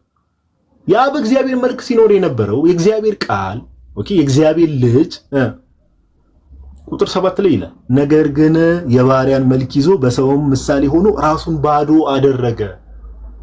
አያችሁ፣ የባሪያን መልክ የተባለው እኛ ነን። በኃጢአት ወድቀን በኃጢአት ተጨማልቀን የሚያደነን ኦኬ የሰው ልጅ የሚያደነውን አካል ይፈልግ ነበር። ዮሐዴ ቅድም መግቢያ ላይ በደንብ አብራርቶላችኋል። የባሪያን መልክ ያዘ። የባሪያን መልክ ያዘ። መልክ ሲባል እንደው ስም ብሎ ይሄ ስጋ ምናምን ነገር የመሆን ብቻ አይደለም፣ የምርም ነው ሰው የሆነው። ኦኬ በሰው ልጆች ውስጥ ገብቶ የነበረው ያንን በሽታ ጠራርጎ ሊያጠፋ ኦኬ ቃል ስጋ መሆን ነበረበት። ስለዚህ የባሪያን መልክ ያዘ። ስለዚህ እኛ ክርስቲያኖች ስለ ክርስቶስ ኢየሱስ ሰውነት ስንናገር መጽሐፍ ቅዱስ ፍጹም አምላክ እንደሆነ ሁሉ ፍጹም ሰው እንደሆነ ነግሮናል። ለዛም እኮ ነው እመቤታችንን ወላዲተ አምላክ የምንላት። ለዛ ነው የአምላክ እናት ቴዎቶኮስ ወይ ደግሞ የእግዚአብሔር እናት የምንላት። ለዛ ነው የምርም ጌታችን ኢየሱስ ፍጹም አምላክ ፍጹም ሰው ስለሆነ የማስመሰል ነገር አይደለም። የምርም ሰው ነበረ። ሰው ነበር ስንል ግን አምላክ አልነበረም ቢያልን አይደለም። ፍጹም አምላክ ፍጹም ሰው፣ ይሄ እንዳይረሳ። ስለዚህ ክርስቲያኖች እንደዚህ አይነት ሐሳቦች በሚነሱ ሰዓት ሰውነት ላይ ትኩረት የሚያደርጉ ከቤተ ክርስቲያን ውጭ የሆኑ ሰዎች ኦር መጽሐፍ ቅዱስ ስታነቡ ስለ ሰውነቱን ወንጌላቱ ለምሳሌ ስለ ዲቪኒቲው ስለ አምላክነቱ በደንብ የሚያብራሩ ወንጌላት አሉ። ስለ ሰውነቱ ደግሞ የበለጠ የሚያብራሩ ወንጌላት አሉ። ኦኬ ለምሳሌ ከዲቪኒቲ አንፃር ከመለኮት አንፃር ከአምላክነት አንፃር የዮሐንስ ወንጌል በደንብ የክርስቶስ ኢየሱስን ዲቪኒቲና አምላክነትን የሚያሳይ ወንጌል ነው ከማርቆስ ወንጌል ጋር ኦልሞስት። ስለ ሰውነቱ ደግሞ ስንመለከት ማቴዎስ እና ሉቃስ ሞሮፍ እነዚህ ነገሮችን ያሳያሉ። ስለዚህ ስለ ሰውነቱ የሚነገሩ ክፍሎችን ስንመለከት እንደው ምንም ስለ እኔና ስለ እናንተ ብሎ ነው የባሪያን መልክ የያዘው የምርም ሰው የሆነው። ለዛ ነው ቀደም ዮሐዴ ከእግዚአብሔር ፍቅር አንፃር እንዴት እንደሆነ አሳይቷል። ለምሳሌ መጽሐፍ ቅዱስ ላይ ሐዋርያት ቃል በቃል አምላክ እንደሆነ ሳይጠፋቸው አምላክነቱን ሳይረሱ ሰው ነበር እያሉ ለምሳሌ የናዝሬቱ ኢየሱስ ሰው ነበር እያሉ ጠርተውታል። ለምሳሌ የሐዋርያት ሥራ ምዕራፍ 2 ቁጥር 22 ላይ ላንብብላችሁ።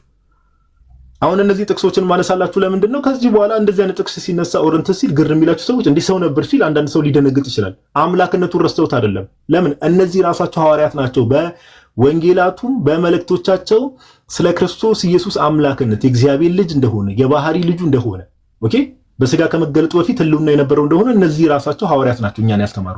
እነዚህ ራሳቸው ሐዋርያት ደግሞ መልሰው ደግሞ ሰውነቱን ግን እንዲና ያላደረጉ የክርስቶስ ኢየሱስ አምላክነትን መካድ ምንፍቅና እንደሆነ ሁሉ የክርስቶስ ኢየሱስን ሰውነት መካድ ደግሞ ምንፍቅና ነው። እንዳይረሳ በደንብ አስተውሉ። እንዳይረሳ በደንብ አስተውሉ።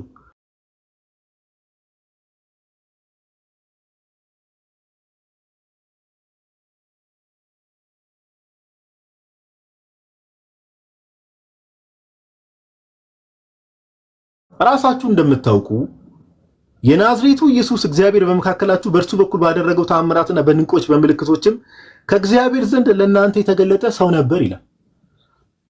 ማንን የሰበከው? ቅዱስ ጴጥሮስ ሰው ነበር አለ።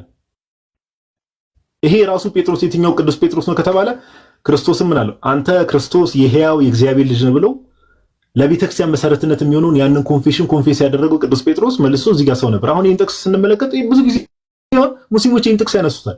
እዛው ሐዋርያት ሥራ ምዕራፍ 2 ላይ ብትመለከቱ ግን ራሱ ቅዱስ ጴጥሮስ መንፈስ ቅዱስን ከአብ ዘንድ ያፈሰሰው ነገር። ኦኬ ስለዚህ ሐዋርያት እንደዛ ያደርጋሉ። ስለ ሰውነቱ ያስተምራሉ፣ ስለ አምላክነቱ ያስተምራሉ። አንዳንድ የመጽሐፍ ቅዱስ ክፍሎች ስለ ሰውነቱ ይናገራሉ፣ ስለ አምላክነቱ ይናገራሉ። ኦኬ ስለዚህ ስለ ሰውነቱ የሚናገሩ ክፍሎችን ባያችሁ ቁጥር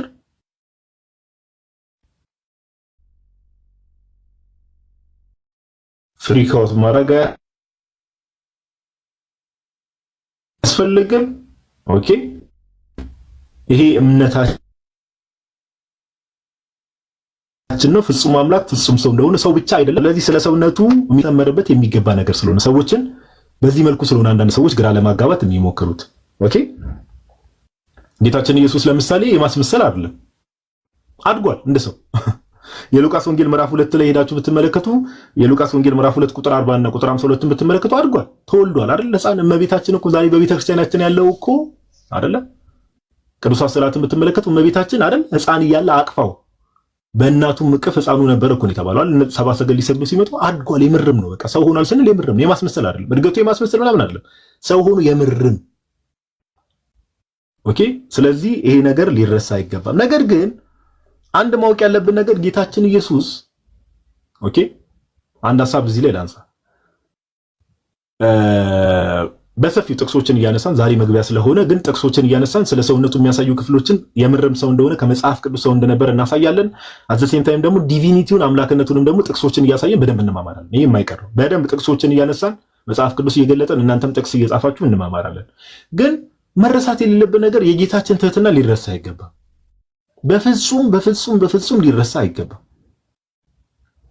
ኦኬ እንዴት መሰላችሁ?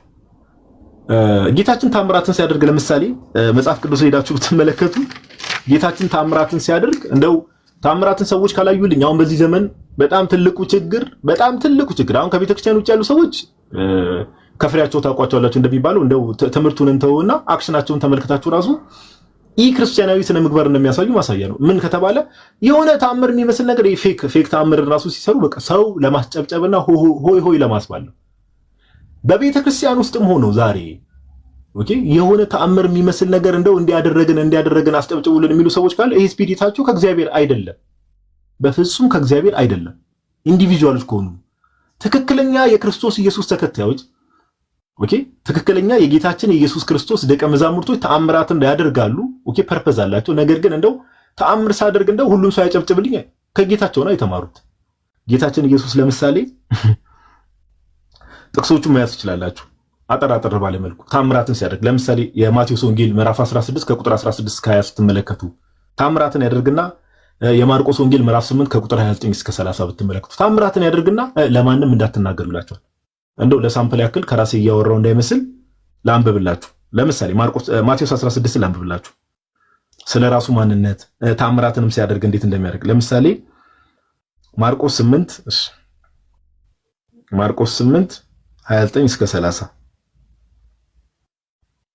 ለምሳሌ ስለ ማንነቱ ምን ያህል ራሱን አምብል እንዳደረገ ኦኬ መሲህ ስለመሆኑ ራሱ ለሰዎች ሐዋርያትን ብቻ እየነገራቸው ለሰዎች እንዳይናገሩ ይከለክላቸው ነበር። ለምሳሌ የማርቆስ ወንጌል ምዕራፍ 8 ቁጥር 29 እና 30 ላይ እንደዚህ ይላል፣ እናንተ ሰኔ ማን እንደሆንኩ ትላላችሁ ብሎ ጠየቃቸው። ጴጥሮስም አንተ ክርስቶስ ነህ ብሎ መለሰለት። ስለ እርሱም ለማንም እንዳይናገሩ አዘዛቸው ይላል ጌታችን ኢየሱስ። ኦኬ ብዙ ክፍሎችን ማንሳት ይቻላል። ታምራት ሁሉ ሲያደርግ ጌታችን ኢየሱስ ምን ያደርግ ነበረ? ለሰዎች አትናገሩ ይላቸው ነበር። ይህ ምን ያህል ሃምብል እንደሆነ ኦኬ ይሄን በጣም በጥልቀት በደንብ ገብተን እንመለከተዋለን። ምን ያህል ሃምብልና ጌታችን ኢየሱስ ምን ያህል ትሁት እንደነበረ ነው የሚያሳየው። ኦኬ ስለዚህ ፍጹም አምላክ ፍጹም ሰው ስንል ቃል ስጋ ሆነ ብለን ስንናገር የምርም አምላክ ሰው ሆኗል። አምላክነቱን ሳይተው ሰውነቱንም ደግሞ ይዞ ገንዘብ አድርጎ የምርም ይሄ ፊክሽን አይደለም፣ ምን አይደለም። ኦኬ አምላክ ስላደረገው ነገር ነው እያወራን ያለነው። ይሄ ለጭንቅላት የሚከብድ ከሆነ ኦፍ ኮርስ ለብዙ ሰዎች ይከብዳል። እምነት የሚባለው ነገር እዚህ ላይ ነው። ኦኬ እንዴት አምላክ ሰው ይሆናል? ይሄ ለኔ ለመቀበል ይከብደኛል የምትል ከሆነ ወደ አምላክ ጸልይ፣ ይሄን ነገር እንዲገልጥልህ። እንግዲህ የተጻፉ ነገሮችን መጽሐፍትን ምንን የማታነብ ከሆነ ወደ እግዚአብሔር ወደ አምላክ መጸለይ ነው። ይሄን ምስጢር እንዲገልጥ ማለት ነው። እንደዚህ አይነት ነገሮች አንዳንዴ ልባችንን ከዘጋን ስጋና ደም ብቻ የሚገልጠው ነገር አይደለም። የእግዚአብሔር እርዳታ የእግዚአብሔር መንፈስ እገዛ ያስፈልጋል። ኦኬ ስለዚህ ፍጹም አምላክ ፍጹም ሰው ነው ጌታችን ኢየሱስ። ይሄን ደግሞ ራሱን አምብል ያደረገው ራሱን ዝቅ ያደረገው ኤግዛክት ቨርሱን ስለማላስታውስ ነው እንጂ ቅዱስ ጳውሎስ በቆሮንቶስ መልእክቱ ላይ ምን ብሎ ይናገራል? ባለጸጋ ነበረ። ኦኬ እኛ እናንተ ባለጸጋ ትሆኑ ዘንድ ግን እርሱ ስለናንተ ደሃ ሆነ ይላል። ያዲ እሱን ጥቅስ ሜቢ እንትኑን ታስታውሳለህ? ቨርሱ ቆይ አንዴ ሁለተኛ ቆሮንቶስ ነው አንደኛ ቆሮንቶስ ምዕራፍ እስቲ ላውጣው በጣም የምወደው ጥቅስ ነው። ባይዘው በጣም የሚገርም ጥቅስ ነው። ቆይ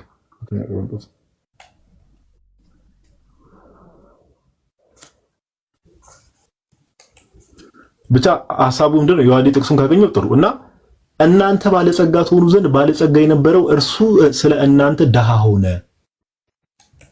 አያችሁ? ባለጸጋ የነበረው ማለት በእግዚአብሔር መልክ ሲኖር የነበረው ኦኬ፣ ፍጹም አምላክ የነበረው ቃል ያ ባለጸጋ ምንም ያልጎደለው ፍጹም አምላክ ሁሉን ቻይ የነበረው አምላክ እኛ ሰዎች እኛ ከወደቅንበት እኛን ከፍ ከፍ ሊያደርገን ኦኬ፣ በግርማው ቀኝ ሊያስቀምጠን የሰውን ስጋ በአባቱ ቀኝ ለማስቀመጥ እሱ ስለኛ ድሃ ሆነ፣ ራሱን ዝቅ አደረገ፣ የባሪያን መልክ ያዘ፣ ባዶ ሆነ። ስለዚህ እነዚህ ነገሮችን ያደረገው ክርስቶስ ኢየሱስ ምድር ላይ በነበረበት ሰዓት ላይ ስጋን ገንዘብ ካደረገ በኋላ ፍጹም ሰው ከሆነ በኋላ ያደረጋቸው ነገሮች በሙሉ ለማን ያደረገው? ለእኔና ለእናንተ ነው። ይሄ በፍጹም ምንም የሚያሳፍረን ነገር አይደለም። በፍጹም ኦኬ፣ በፍጹም አንዳንድ ሰዎች ባለማወቃቸው ልባቸው ተደፍነው በእንደዚህ ነገር ሊቀልዱ ይችላሉ። እግዚአብሔር ማስተዋል ይስጣቸው እንላለን። ማብራራት ያለብንን ነገር እናብራለን። እኛ ክርስቲያኖች ግን በፍጹም እኛ ኦርቶዶክሳውያን ክርስቲያኖች በፍጹም እንደዚህ ነገር አናፍር። በፍጹም ስለኛ ስለእናንተ ነው ይሄ ነገር የተደረገው። ኦኬ፣ ስለዚህ ይሄ የእምነታችን መሰረት ነው። ጌታችን ኢየሱስ አምላክነቱን መካድ ጌታችን ኢየሱስ አምላክነቱን መካድ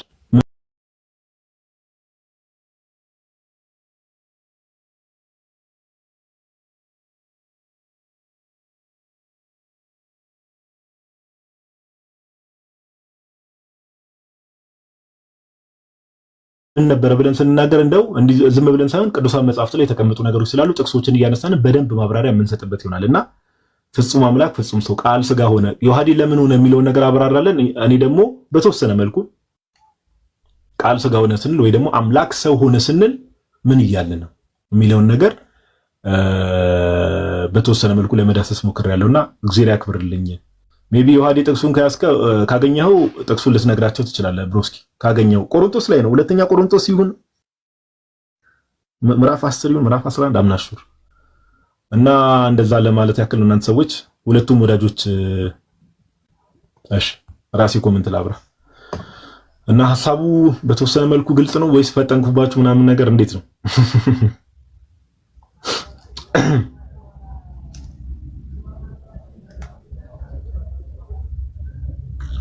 ሁለተኛ ቆሮንቶስ ምዕራፍ 8 ቁጥር 9 ሴልቲ ሚል ዩዘር ኔም ተባረክ። ባይዘው ሁለተኛ ቆሮንቶስ ምዕራፍ 9ን ከፍቼው ነበር። ምዕራፍ 8 ላይ እንዲህ ይላል ጋይስ። ጥቅሱ በጣም የምወደው ጥቅስ ነው። ጥቅሱን ያዙት። እሺ ጥቅሱን ያዙት። ሁለተኛ ቆሮንቶስ ኦኬ፣ ሁለተኛ ቆሮንቶስ ምዕራፍ 8 ቁጥር 9 ሁለተኛ ቆሮንቶስ። እስቲ ጥቅሱን ያዙት ሁላችሁም እሺ፣ እና በደንብ ስሙኝ ምን እንደሚል። ይሄን ሁሌ ልታስቡ ይገባል። እንደው አምላክ ሰው ነው ሲባል እንደው የመፈክር ጉዳይ አይደለም። አምላክ ለኔ እኛ ክርስቲያኖች ብቻ ነን ባይዘው እኮ በድፍረት አምላክ ለኔ እንዲህ ሆኗል ብለን መናገር የምንችለውና ሁለተኛ ቆሮንቶስ ምዕራፍ 8 ቁጥር 9 ላይ ቅዱስ ጳውሎስ እንደዚህ ይላል፣ የጌታችን የኢየሱስ ክርስቶስን ቸር ስጦታ አውቃችኋልና። የማንን? የጌታችን የኢየሱስ ክርስቶስን ቸር ስጦታ አውቃችኋልና። ሀብታም ሲሆን ማለት ምን ማለት ነው? በአምላክነቱ የነበረበት ጊዜ ነው። ሀብታም ሲሆን ባለጸጋ ሲሆን እናንተ በእርሱ ድህነት ባለጸጎች ትሆኑ ዘንድ ስለ እናንተ ድሃ ሆነ። ከዚህ በላይ እንግዲህ የአምላክን ፍቅር የሚያሳይ ነገር የለም።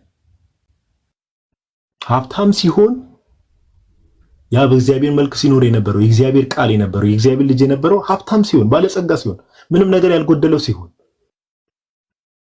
እናንተ በእርሱ ድህነት ምን ማለት ነው? እኛ እርሱ ራሱን ዝቅ በማድረግ ውስጥ ወር ራሱን ሀምብል በማድረግ ውስጥ በእርሱ ድህነት ውስጥ እኛ ምን ሊያደርገን? ባለጸጋ ሊያደርገን ስለናንተ ድሃ ሆነ። አስባችሁታል ጋር ይሄ የተነገረው ነገር ለኔና ለናንተ የተደረገ ነገር ነው። ስለኛ ነው ድሃ የሆነው፣ ስለኛ ነው የባሪያን መልክ የያዘው፣ ስለኛ ነው ራሱን ዝቅ ያደረገው። ስለዚህ ይሄ በቀላሉ ሊረሳ የሚገባ ነገር አለ። ይሄ ነገር ሁሌም በክርስቲያኖች ልብ ውስጥ መኖር ያለበት ትልቅና ትልቅ ነገር ነው። ትልቅና ትልቅ ነገር በክርስቲያኖች ልብ ውስጥ መኖር ያለበት ነገር ነው። ለዛ ነው ራሱ ቅዱስ ጳውሎስ ምን ይላል? በዋጋ ተገዝታችኋልና ለራሳችሁ አይደላችሁም በስጋችሁ እግዚአብሔርን አክብሩት ቢለው ለዛ በዋጋ ነው የተገዛነው። ቀልድ አይደለም። እንደው ዝም ብሎ ደም ፈሷል እንዲህ የማለት ጉዳይ አይደለም። ክርስትና የምር ነው፣ የምር እውነት ነው።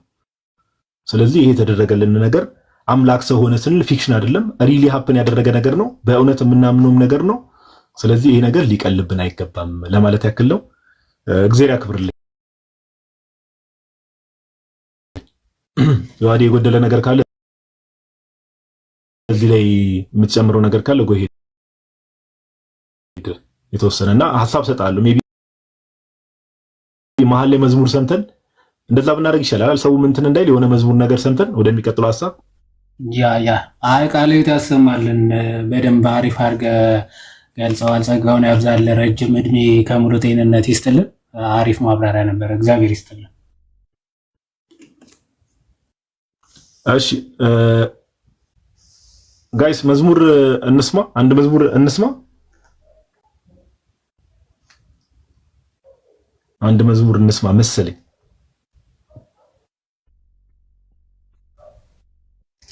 ወልደን ፍቅር ሳቦ የሚለውን መዝሙር ባይዘው ቆይ እስቲ እዚህ ጋር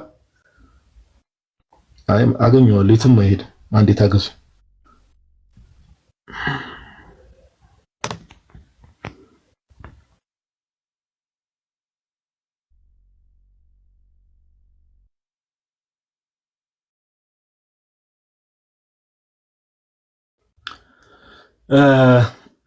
እያያችሁ ነው አይደል? ቤተክርስቲያናችን መዝሙሮቿ ራሱ በጣም እኮ ነው የሚገርመው። አሁን ቀደም ሁለተኛ ቆሮንቶስ ምዕራፍ 8 ቁጥር 9 ላይ ያለውን መዝሙር ሁለተኛ ቆሮንቶስ ምዕራፍ 8 ቁጥር 9 ላይ ያለውን ጥቅስ የቅዱስ ጳውሎስ ጥቅስ ትምህርት በመዝሙርና ጀስት አይረሚ ኦፍ ኢት ይሉታል ፈረንጆች ሲናገሩ። እቺን ቤተክርስቲያን እንደዚህ ብሎ የመናገር ሞራል አንዳንድ ሰዎች ራሱ ኬት እንደሚያመጡ ማናቀም። ኤኒዌይስ እና እናንተ ሰዎች የተከፈለላችሁ ዋጋ ቀላል አይደለም። እሺ እንደ ቀልድ እንዳታዩት። ቀጣይ ሜቢ አንድ በውስጥ ከተጻፉ አንድ ፕሮቴስታንት ከጻፈው ያው በእርግጥ ኢንቴንሽኑ ለምሳሌ አላውቅም በፖዚቲቭ ኢንቴንሽን ይሁን በኔጌቲቭ ኢንቴንሽን ከዛ ተነስቶ ዮሐዴ የተወሰነ ሐሳብ እንዲሰጥበት የምፈልገው አንድ ሐሳብ አለ። ዮሐዴ ምን መሰለ ይሰማል አይደል ዮሐዴ?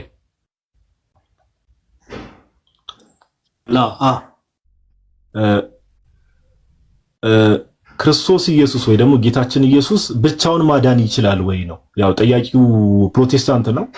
ብቻውን ማዳን ይችላል ወይ ነው። አሁን ያው የጥያቄውን ኢንቴንሽን ትረዳለህ ብዬ አስባለሁ። ብቻውን ማዳን ይችላል ሲባል እንደው እግረ መንገድና ያው ኦፍ ኮርስ አዲስ ታደርገዋለ። ሰውን በማዳን ውስጥ የቅድስ ሥላሴ አለ አይደል? ቅድስ ሥላሴ ያደረጉት ነገር አለ። ሰውን በማዳን ውስጥ ማዳን የእግዚአብሔር እንደመሆኑ መድኃኒትም ደግሞ እግዚአብሔር አምላክ ነውና በዚህ ማዳን ውስጥ እንዴት ነው? ከዛ ወልድ ደግሞ የተለየ ነገር በተለየ አካሉ ምንድነው ያደረገው የሚለውን ነገር ጀስት መግቢያ ነገር ስጥበትና እንደው ክርስቶስ ኢየሱስ ብቻውን ማዳን ይችላል ወይ የሚለው ሐሳብ ራሱ ኢል ኢንቴንሽን የሆነ ነገር ነው ጥያቄው ላይ የምትላየውበት ማለት ነውና እንዴት ነው እዚህ ነገር ላይ ያለው ነገር የሚለውን ነገር እስቲ ሐሳብ ስጥበት። ብሩስኪ አግኝተዋል አለ ሐሳቢ አዎ አይ ቲንክ ያገኘሁት ይመስለኛል። የተወሰነ ሐሳብ ልስጥበት ነው፣ ከዛ አንተም ትጨምርበታለህ። ብዙ ጊዜ አሁን ትልቁ ችግሩ አሁን እኛ የምንልበት ኢንቴንሽን ወይም ደግሞ ቅዱሳን ራሱ ያድናሉ ሲባል ምን እየተባለ ነው ከሚለው አንጻር ወይም ደግሞ አንዳንዶቹ ካለማወቅ ሊሆን ይችላል። አንዳንዶቹ ደግሞ ኦን ፐርፐስ ነገሮችን የሚያጣምሙ ምናምን አሉና ነገረ ድህነት ወይም ደግሞ በእኛ ቤተክርስቲያን መዳን ከተባለ የእግዚአብሔር ነው አይደል? መዳን የእግዚአብሔር ነው፣ በቃ የሚያድነው እግዚአብሔር ነው ተብሎ መዝሙረኛው ቅዱስ ዳዊትም በግልጽ ተናግሯል። ስለዚህ መዳን የእግዚአብሔር ነው ሲባል የሚያድነው እግዚአብሔር ነው። በተለይ ስፔሻሊ ደግሞ ቅድም ስናገር መጀመሪያ ላይ መግቢያ ላይ ሰምታችሁም ከሆነ ይሄ ነገር ሰው ወድቆበት ከነበረው ከባህሪያዊ ድቀት ወይም ደግሞ ወደ ባህሪ ዘልቆ ከገባው ሞት ሊያድነው የሚችል ቅዱስ የለም፣ ነብይ የለም፣ መልአክም ጭምር የለም። ኦኬ ሰው ቅዱስ፣ ነብይ፣ መልአክም ጭምር የሰው ልጅ ሊያድነው አይችልም ማለት። ሊያድነው የሚችለው ማን ብቻ ነው አለ? ወልደ እግዚአብሔር ብቻ ነው፣ ወይም ደግሞ እግዚአብሔር ብቻ ነበረ ማለት ነው። ለዛ ነው ነብይ እግዚአብሔር ኢሳይያስ ምን ብሎ ይናገራል? ትንቢተ ኢሳይያስ ምዕራፍ 59 ከቁጥር 8 ጀምሮ ሲናገር ምን ብሎ ይናገራል? እንዲህ ይላል፣ እግሮቻቸው ወደ ክፋት ይሮጣሉ፣ ንጹሐን ደም ለማፍሰስ ይፈጥናሉ። ሐሳባቸው የኃጢአት ሐሳብ ነው፣ ጉስቁልናና ቅጥቃጤ በመንገዳቸው አለ። የሰላምን መንገድ አያውቁ፣ በአካሄዳቸውም ፍርድ የለም። መንገዳቸውም አጣመዋል፣ የሚሄድባትም ሁሉ ሰላምን አያውቅም። ስለዚህ ፍርድ ከእኛ ዘንድ ርቋል፣ ጽድቅም አላገኘንም። ብርሃንን በተስፋ እንጠባበቅ ነበር፣ እነሆ ጨለማ ሆነ። ጸዳልን በተስፋ እንጠባበቅ ነበር፣ ነገር ግን በጨለማ ሄድን። እንደ ዕውሮች ወደ ቅጥሩ ተርመሰመስን፣ ዓይን እንደሌላቸው ተርመሰመስን። በቀትር ጊዜ በድንግዝግዝታ እንዳለ ሰው ተሰናከልን፣ እንደ ሙታን በጨለማ ስፍራ ነን። ሁላችን እንደ ድቦች እንጮሃለን፣ እንደ ርግብ እንንቀሳቀሳለን። ፍርድን በተስፋ እንጠባበቅ ነበር፣ እርሱም የለም። መዳንን ከእኛ ዘንድ ርቋል። አመፃችን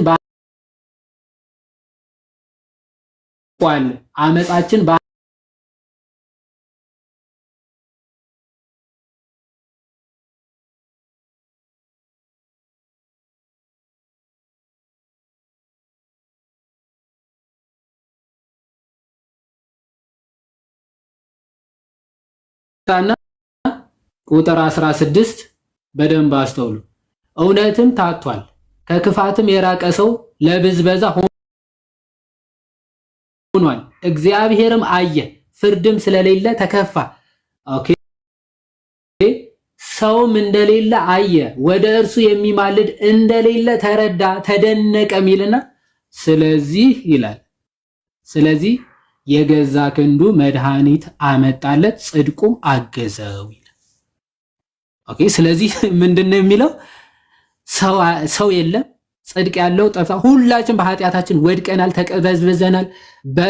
በድንግዝግዝ እንደሚሄድ ሰው ሁሉ በጨለማ እንደሚራመድ ተሰነካክለን ወድቀናል። ኃጢአታችን ከብዶናል፣ በደላችን እናውቃለን ይልና ማለት ይሄ ነብይ እግዚአብሔር ኢሳይያስ ነው። ኃጢአታችን እያለ የራሱንም ኃጢአት ጭምር ነው እየተናገረ። ስለዚህ እግዚአብሔር አየ፣ ፍርድ እንደሌለ ተመለከተ፣ ሰውም እንደሌለ አየ ይልና ከዛ በኋላ ምን መልአኩን ሰደደ ይላል። መልአክ ሰደደልን ነው የሚለው። መልአክ ራሱ አይችልም። ከዚህ ኃጢአት ከዚህ ድንግዝግዝ ሊያወጣ የሚችል ማንም የለም። ስለዚህ ምን አደረገ ይላል? የሚማልድ እንኳን እንደሌለ ተረዳ፣ ተደነቀ የሚልና ስለዚህ የገዛ ክንዱ መድኃኒት አመጣለት፣ ጽድቁ ማገዘው። የገዛ ክንዱ ምን ሆኖ ነው? አማላጅ ሆኖ ሳይሆን በቃ መድኃኒት፣ የገዛ ክንዱ መድኃኒት አመጣለት፣ የጽድቁ ማገዘው ይላል። ለዛ ነው ትንቢተ ኢሳይያስ ምዕራፍ 53 የእግዚአብሔር ክንድ ለማን ተገልጧል ብሎ የሚጀምረው አይደል? ትንቢተ ኢሳይያስ ምዕራፍ 53 ሲጀምር የሰማነው ነገር ማን ያምናል? የእግዚአብሔርስ ክንድ ለማን ተገልጧል? በፊቱ እንደ ቡቃያ ከደረቅ መሬት እንደ ሳር አድጓል ይልና መልክና ውበት የለውም፣ ባየነው ጊዜ እንወደው ዘንድ ደምግባት የለውም ተብሎ ስለ ክርስቶስ የሚደርስበትን መከራ፣ ስለ እኛ መተላለፍ፣ ስለ እኛ በደል እሱ እንደታመመ እሱ እንደቆሰለ በመገረፉ ቁስል ደግሞ እኛ እንደተፈወስን ይናገራል። አያችሁ፣ የእግዚአብሔር ክንድ ተገልጦ ነው በእርሱ መገረፍ ስለ በደላችንም ደቀቀ፣ የደህንነታችን ተግሳጽ በእርሱ ላይ ነበረ ይልና በእርሱም ቁስል እኛ ተፈወስ። በቃ በክርስቶስ ቁስል በክርስቶስ ቤዛነት ነው የሰው ልጅ የሚድነው። ምንም በቃ ማለት አሁን ከፍጡራን አንጻር እየተናገርን ከሆነ ማለት ክርስቶስ ብቻውን ነው ያዳነን። መልአክ አግዞት ፍጡር አግዞት የሆነ ምናምን አግዞት አላዳነንም። ኦፍኮርስ በእርሱ መከራ በእርሱ ቁስል እኛ ተፈውሰናል። ይሄ የቤተ ክርስቲያናችን ትምህርት ነው። ክርስቶስ ለማዳን አጋዥ ፍጡር አጋዥ ሌላ አካል ወይም ያው ከቅድስት ሥላሴ አንጻር አይደለም። አሁን ኢንቴንሽናቸው ከዛ አንጻር ስለሆነ ማለት የሆነ ፍጡር የሆነ ከእግዚአብሔር ውጭ ያለ አካል አግዞት ደግፎት አይደለም ያዳነ። ኦኬ፣ በእርሱ መገረፍ፣ በእርሱ መታመም፣ በእርሱ መሰቃየት የኛ ህመም፣ የኛ ሞት፣ የኛ መሰቃየት፣ የኛ መገረፍ ሁሉ ተወገደ። ኦኬ ክርስቶስ እያንዳንዱ ስራው እያንዳንዱ ነገር ሲሰራ የነበረው ለእያንዳንዱ ሰው ጭምር ቤዛ ክፍያ ዋጋ ነበር፣ ካሳ ነበር።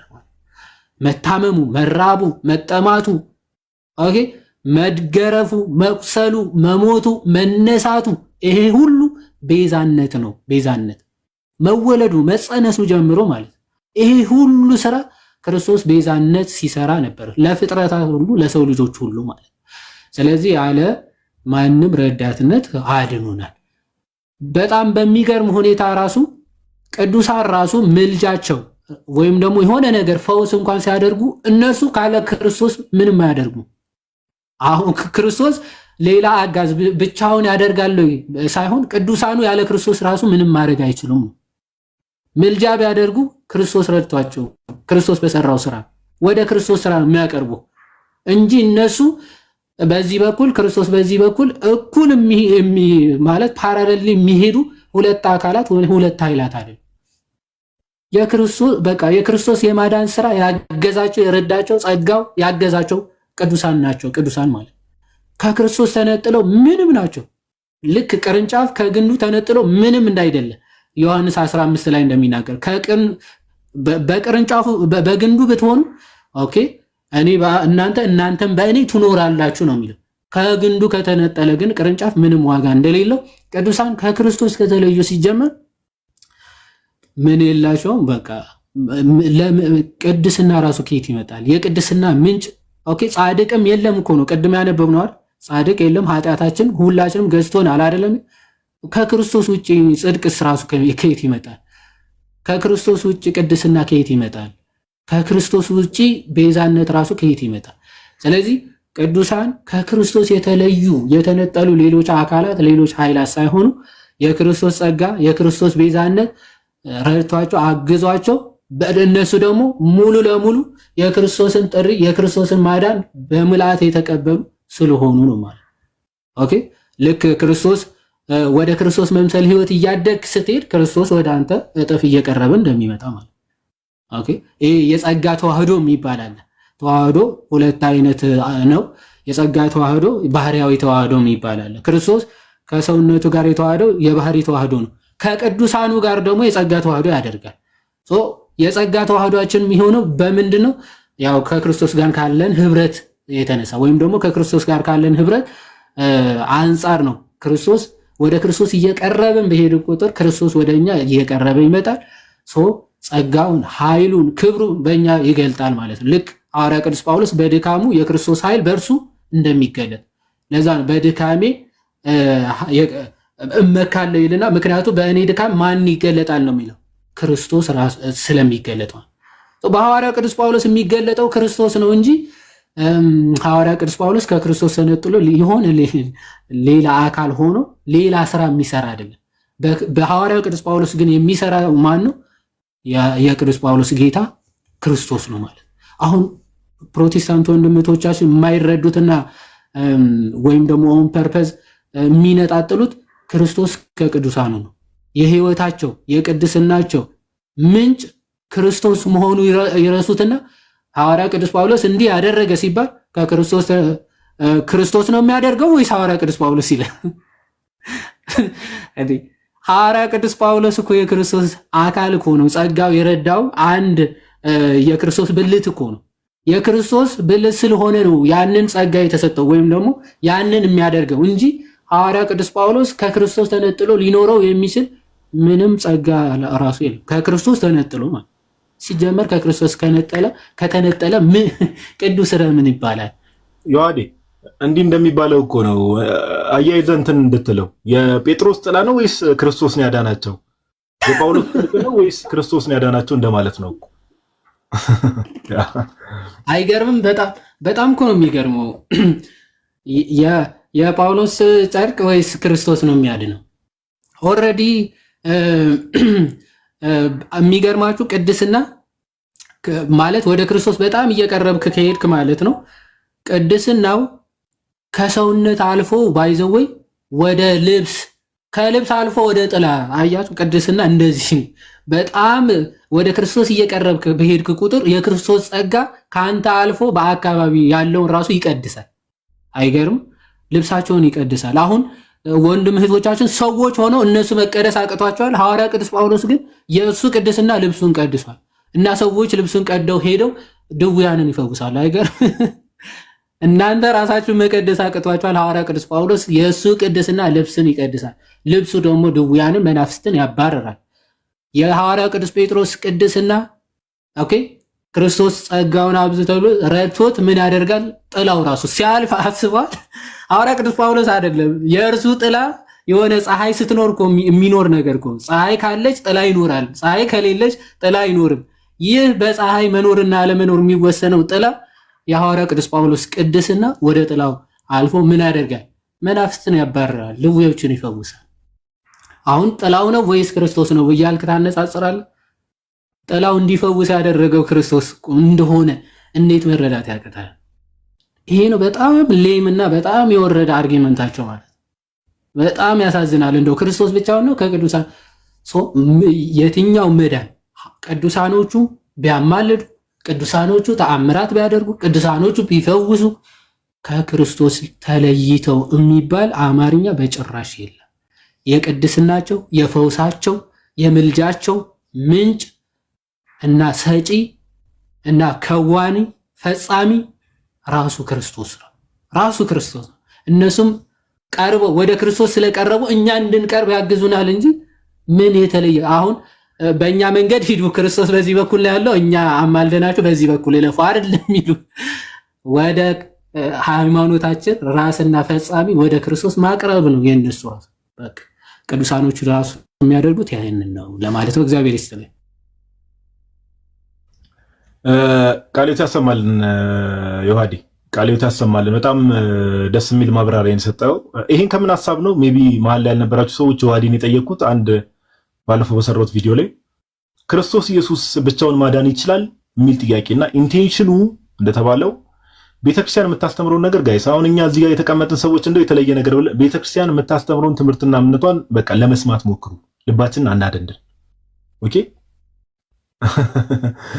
ኦኬ። ይሄ በንጽጽር የሆነ እናንተ የምታውቁት ክርስቶስ እንደዚህ አይነት ክርስቶስ ከሆነ እኛ አናውቅም። እንግዲህ ኦኬ፣ ለማዳን የሰዎችን እገዛ የሰዎችን እርዳታ የሚያስፈልግ ለማዳን የሌሎች ፍጥረታትን እገዛና እርዳታ የሚያስፈልገው ክርስቶስ እኛ አናውቅም። ይቅርታ አድርጉልን፣ አናውቅም እንደዚህ አይነት ክርስቶስ። ኦኬ።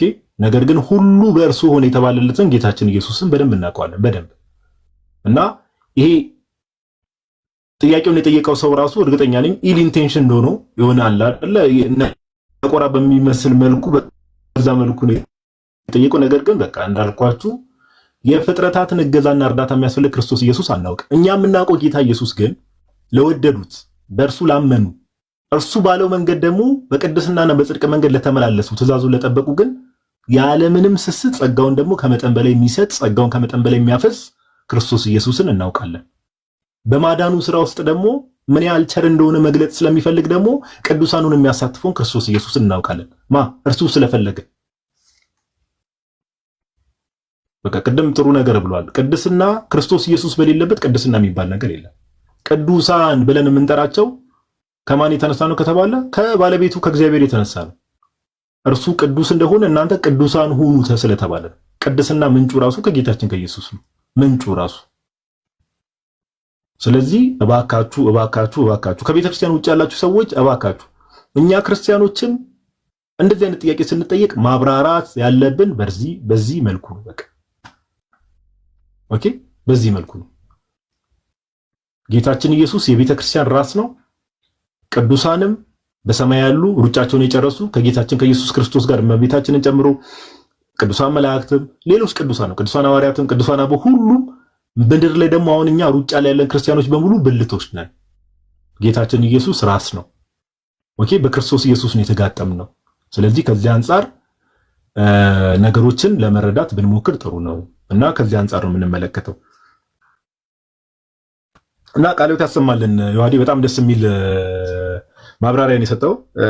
ስለዚህ ከቅድም ጀምሮ አሁን አንድ ሶስት ሐሳቦችን አነሳን። ኦኬ፣ በሶስት ሐሳቦችን አነሳና አንዳንዴ መጨረሻ ላይ የተነሳውን አንድ ምሳሌውን ድጋሚ ልድገምላችሁና ሌም የሆነ ነገር አናንሳ። የድህነት ምንጭም የቅድስና ምንጭም የበረከት ምንጭም እነዚህ ሁሉ ምንጭ ማን ነው? እግዚአብሔር ነው። በባህሪው እግዚአብሔር ምንጭ ነው። ለሰዎች ግን ደግሞ ሰዎች ደግሞ በጸጋ ከእግዚአብሔር በተቀበሉ ጸጋ ደግሞ እንደዛ ሊያደርጉ ይችላሉ። በቃና የጳውሎስ ጨርቅ ነው የፈወሰው ወይስ ያዳናቸው ወይስ ጌታችን ኢየሱስ ነው? የክርስቶስ ደም ነው? እንደዚህ አይነት ጥያቄ አይጠየቅም። ሌም የሆነ ጥያቄ መጽሐፍ ቅዱስ ላይ ጥምቀት ያድናል ተብሎ ተቀምጦ ውሃው ነው የሚያድነው ወይስ የኢየሱስ ደም? እንደዚህ አይነት ሌም የሆነ የወረደ ጥያቄ አይጠየቅም። አትሊስት ትምህርቱና ጥያቄው ምን ትምህርት የቤተክርስቲያን ትምህርቷ ምንድነው? መጽሐፍ ቅዱስ ላይ ያለው ትምህርት ምንድነው የሚለውን ያንን ትእዛዝ የሰጠው ማን ነው የሚለው ነገር አትሊስት ቆም ብሎ ማሰብ ይፈልጋልና ቤተክርስቲያናችን ከዚህ አንፃር ነው ነገረ ክርስቶስ ላይ ያላት እምነትና አቋም ይሄ ነው። በቃ ኦኬ፣ ነገረ ክርስቶስ ላይ ያላት አቋም ይሄ ነው። ቅዱሳን ምልጃቸው የቅዱሳን አማላጅነትን በጥንቷ ቤተክርስቲያን በመጽሐፍ ቅዱስ በአባቶች ትምህርት ምናምን እንመጣበታለን። ነገር ግን የቅዱሳን ምልጃ ራሱ ወደ ማን ነው የሚያቀርበን? ወደ ጌታችን ኢየሱስ ነው የሚያቀርበን።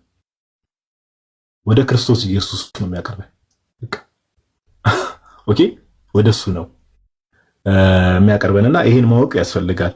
አንዳንዴ ዛሬ ኦልሞስት 2:30 አካባቢ ነው አይደል የገባ ነው ይዋዲ 2:30 አሁን 4:05 እሺ አዎ 2:30 ያ ጥሩ ሐሳብ ሜቢ ሌላ እንዲነሳ የምፈልገው ሐሳብ ከሌለ እኔ የሆነ ነገር ላይ ትምህርታዊ ነገር ሳይሆን አንዳንዴ እንደውም ያስተዋልናቸው ነገሮች አሉና ክርስቲያኖች መጠንቀቅ መቻል አለብን ብዬ የማስበው አንድ ነገር አለና ሜቢ እዚህ ሚዲያው ላይ ካየነው ነገር አንፃር አንድ ሐሳብ ልሰጥ ፈልጋለሁ። ሜቢ እንዲነሳ የምትፈልገው ሐሳብ ካለ ኦር የረሳሁት ሐሳብ ካለ ሜቢ አንተ የምታስታውሰው መግቢያ ላይ እናነሳዋለን። ምናልባት አንድ አክቹአሊ በጥያቄም ብዙ ጊዜ የሚነሳ አይመስለኝምና አንድ አጭር ፖይንት አሁን ክርስቶስ ማለት ምንድነው የሚለው ከዛ የሆነ አንዱ ኡስታዝ ነው የማይሆን ማብራሪያም ሲሰጥ ምናምን ስላየሁኝ እሷ ላይ ብቻ በቤተ ክርስቲያናችን ክርስቶስ ምን ማለት ነው፣ ለምንስ ክርስቶስ ተባለ የሚለውን አጭር ነገር ብንሰጥባትና ከዛ ወደዛ ሐሳብ ብትሄድ አሪፍ። ኦኬ እሺ፣ ባጭሩ ፈጠን ያለ ነገር ለመስጠት ብቻ ክርስቶስ ያው የግሪክ ቃል ነው። ክርስቶስ በዕብራይስጡ መሲህ ማለት ነው እና ቅቡ የተቀባ ማለት ነው። ኦኬ በአጭሩ ክርስቶስ ማለት መሲህ ቅቡ የተቀባ ማለት ከሆነ ክርስቶስ የተቀባው እንዴት ነው የሚለውን ነገር በአጭሩ ብቻ አሁን የተቀባ ነው ስንል ምን ማለት ነው? ከዛስ እንዴት ነው የተቀባው ማለት ነው? ማን ለማን ነው የሚቀባው የሚለውን አጭር የቤተ ክርስቲያናችን ትምህርት በአጭሩ እናያለን። እንግዲህ እግዚአብሔር ከፈቀደ ደግሞ አንዳንዶች በዚህ በምንፍቅናው ዓለም ያሉ አንዳንድ የፕሮቴስታንት መጽሐፍም እያየው የነበረ ሰሞኑ የሚያብራሩበት መንገድ አለ፣ ትክክል ያልሆነ መንገድ። አባቶች ግን እንዴት ነው የሚረዱት የሚለው አጠር ያለ የተወሰነ ነገር ላሳያችሁና ማለት ልናገርና ወደ ጋዴ ሐሳብ እንቀጥላለን ማለት ነው። እንግዲህ ክርስቶስ በቤተ ክርስቲያናችን ትምህርት የተቀባ ነው፣ መሲህ ማለት ነው። መሲሁ እሱ ነው። የተቀባው ግን እንዴት ነው? ልክ እንደ ነገስታት ወይም እንደ ነቢያት በብሉይ ኪዳን እንደነበሩ አንዱ ካህን ወይም ደግሞ አንዱ ካህን እንደሚሾመው እንደዛ የተሾመ ነው ማለት ሿሚ ያለው የተሾመ እንደዛ አይነት ነው አይደለም።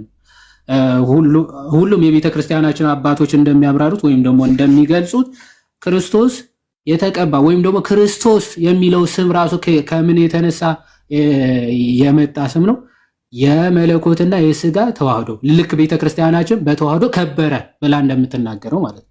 በተዋህዶ ከበረ የሚለው አስተምሮ ነው ክርስቶስ ማለት ነው። ማን ለማን ነው ቅባት የሆነው ወይም ደግሞ ተቀባ የሚያስብለውስ ምንድነው የሚለው ደግሞ መለኮት ለሰውነቱ በተዋህዶ ሰዓት ቅባት ክብር ሆኖታል ማለት ነው። ተቀባ ማለት ከበረ ማለት ነው። ባጭሩ መቀባት ማለት መክበር ማለት ነው። መለኮቱ ለሰውነቱ ምን ሆኖታል? ክብር ወይም ደግሞ ቅባት ቅብዕ ሆኖታል ማለት ነው። ይህንን የተናገሩ በጣም ብዙ የቤተክርስቲያናችን አባቶች አሉ። ከኢሬኔስ ጀምሮ እስከነ ቅዱስ ዮሐንስ አፈወርቅ በደንብ ብንመለከት አባቶች በምልአት ያስተምሩታል። ይሄን እኔ ለናሙና ያክል ስንት አባቶች ልጥቀስ መሰላችሁ? ሶስት ኦር አራት ጎርጎርዮስ ዘእንዚናዙ፣ አውግስቲን እና አትናቴዎስ ሶስቱ ብንጠቅስ አይ ቲንክ በቂ ይመስለኛል። ጎርጎርዮስ ዘእንዚናዙ ምን ብሎ ይናገራል? ስለዚህ ክርስቶስ የተባለ ወይም ደግሞ የተቀባ ቅቡ የተባለው ከምን የተነሳ እንደሆነ በኦሬሽን 30 ሴክሽን 21 ላይ ሲናገር ምን ብሎ ይናገራል? he is Christ because of his Godhead ይላል። እርሱ ክርስቶስ ወይም የተቀባ ነው በምኑ ምክንያት? በጋድሄዱ በመለኮቱ ምክንያት ይልና for this is the anointing of his manhood ይላል። ሰውነቱ የሰውነቱ መቀባት ወይም ደግሞ ተቀባ ሲባል ሰውነቱ ከበረ ማለት ነው። የሰውነቱ መክበር ደግሞ ምኑ ነው? የመለኮት መዋሃዱ ነው ማለት ነው። ኦኬ መለኮት መዋሃዱ ነው። ቀጥሎ ምን ይላል? and does not as is the case with all other anointing ones sanctified by its action but by the presence of his fullness of the anointing one ይላል። ቀቢ መለኮትን በምልአት ከሰውነቱ ጋር አንድ በመሆኑ በመዋሃዱ ምክንያት ምን ሆኗል ማለት ነው? ኦኬ ክርስቶስ ተብሏል ወይም ደግሞ የተቀባ ተብሏል ማለት ነው። ስለዚህ ሰውነቱ በመለኮቱ መክበሩን ለማጠየቅ የሚያስረዳ ክፍል ነው ማለት ነው። አውግስቲን ሴርሞን 293 ላይ ምን ብሎ ይናገራል? he is called Christ because in him the human nature was anointed by the divinity ይላል። ቃል በቃል ምን ይላል አውግስቲንም? እርሱ ክርስቶስ የተባለው የሰውነቱ ባህሪ በመለኮቱ ባህሪ ምን ስለተቀባ ማለት መቼ? በተዋህዶ ሰዓት ማለት በተዋህዶ ሰዓት መለኮቱ ለሰውነቱ ምን ሆኖታል ማለት ክብር ሆኖታል ወይም ደግሞ ቀባት ሆኖታል ማለት ነው። ደን የቅዱስ ዮሐንስ አፈወርቅ በሚገርም ሁኔታ ይሄ መቀባት የሚለው ራሱ ለብዙ መናፍቃን ምላሽ አድርጎ ቅዱስ ዮሐንስ አፈወርቅ ይሰጣል ማለት ክርስቶስ በተለይ ይሄ ዕብራውያን ምዕራፍ 1 ከቁጥር 9 ጀምሮ ስለዚህም እግዚአብሔር አምላኬ የደስታ ዘይት ቀባ የሚለውን ክፍል ከቁጥር 8 ጀምሮ እስከ መጨረሻ ያለውን ክፍል ሁሉም መናፍቃን የሚረቱበት ጥቅስ ብሎ ቅዱስ ዮሐንስ አፈወርቅ ይመልሳል። ማለት ቀባህ የሚለውን ክፍል ይዞ ቢያንስ ወደ 5 የሚያክሉ ምንፍቅናዎች ይመልስበታል። ለአይሁዶች፣ ለጳውሎስ ሳምሳጢ፣ ለአርዮሳውያን፣ ለሰባሎሳውያን እና ለግኖስቲኮች ወይም ደግሞ ለነመርቀያን ለመሰሉ ምላሽ ይሰጥበታል። ዕብራውያን ምዕራፍ 1 ከቁጥር 9 ያብራራበትን ክፍል ማለት ነው። እንዴት ነው የሚመልስላቸው? አምላክ ሆይ እግዚአብሔር አምላክ በደስታ ዘይት ቀባህ የሚለውን ሁለቱን ሐሳቦች ያነሳና አምላክ ሆይ የሚለውን አምላክ ብሎ መናገሩ ለአይሁዶች ፍጹም ሰው ፍጹም አምላክ መሆኑን በዚህ ክፍል በግልጽ መጽሐፍ ቅዱስ ተናገረ ይላል። አምላክ ሆይ ይላል፣ እርሱ አምላክ መሆኑን ተናገረ። በደስታ ዘይት ቀባህ ይልና ኦኬ ሰውነቱ በመለኮቱ እንደተቀባ እንደከበረ ይናገራል። ስለዚህ ፍጹም ሰው መሆኑ ቀባህ ይላል። አምላክ ሆይ ብሎታል። ስለዚህ ፍጹም አምላክ መሆኑ ለአይሁዶች መልስ ነው ይላል። እነ ጳውሎስ ሳምሳጤ ደግሞ ወልድ ቀዳማዊ አይደለም የሚሉት ምን የሚለውን ሐሳብ ለጳውሎስ ሳምሳጤና ለአርዮሳውያንን ሁለቱ ዙፋንህ እስከ ዘላለም ድረስ ነው የሚለው ዝቅ ብላችሁ ስታነቡ መንግስት ዙፋንህ እስከ ዘላለም ድረስ ነው የሚለው ዘላለማዊ መንግስት ያለው ነው። የሆነ በጊዜ ሂደት የተጀመረ ወይም ደግሞ የጀመረ ንግስና ቅድስና የለውም ለመለኮት። ኦፍ ኮርስ አሁን መክበር ይዘው ለመለኮቱ የሚሰጡ ከሆነ ይላል ተመልከቱ። መክበር ወይም ደግሞ መቀባት ለመለኮት የምትሰጥ ከሆነ ዙፋን እስከ ዘላለም ድረስ ነው ተብሎ ተናግሯል። ኦኬ መቀባቱ ግን ከጊዜ በኋላ የመጣ ነው መክበሩ ማለት ነው፣ ለሰውነት የሚሆን ነው። መለኮት ግን ዘላለማዊ ነው። ዘላለማዊ መሆኑ ዙፋን መንግስት እስከ ዘላለም ድረስ ነው ብሎ በግልጽ ተናግሯል። ስለዚህ ዳህራዊ ሳይሆን ቀዳማዊ ነው፣ ፍጡር አይደለም የሚለውን ይናገራል። ለሰባሎሳውያን ደግሞ አንድ ገጽ ወይም ደግሞ ሥላሴ አንድ ገጽ የሚለውን አስተምሮ ማለት ነው በአካል አንድ ነው የሚለውን ትምህርታቸው ሲገኝ አምላክ ሆይ አለ እግዚአብሔር አምላክ ብሎ ሁለት አምላክ ተብሎ የተጠቀሱ አካላት አሉ። ኦኬ አምላክ ሆይ ተባለ። ከዛ ደግሞ እግዚአብሔር አምላክ በደስታ ዘይት ቀባህ ተብሎ ደግሞ ሁለተኛ አካል ተጠቅሷል ማለት ነው። ከዚህ አንፃር ሰባሎሳውያን አንድ ገጽ የሚለው ትምህርታቸው ከሸፈ።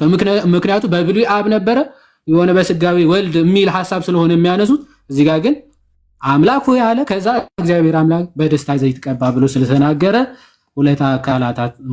ሁለት አካላት መኖሩ በግልጽ ተናገረ። እነ ግኖስቲኮች ወይም ደግሞ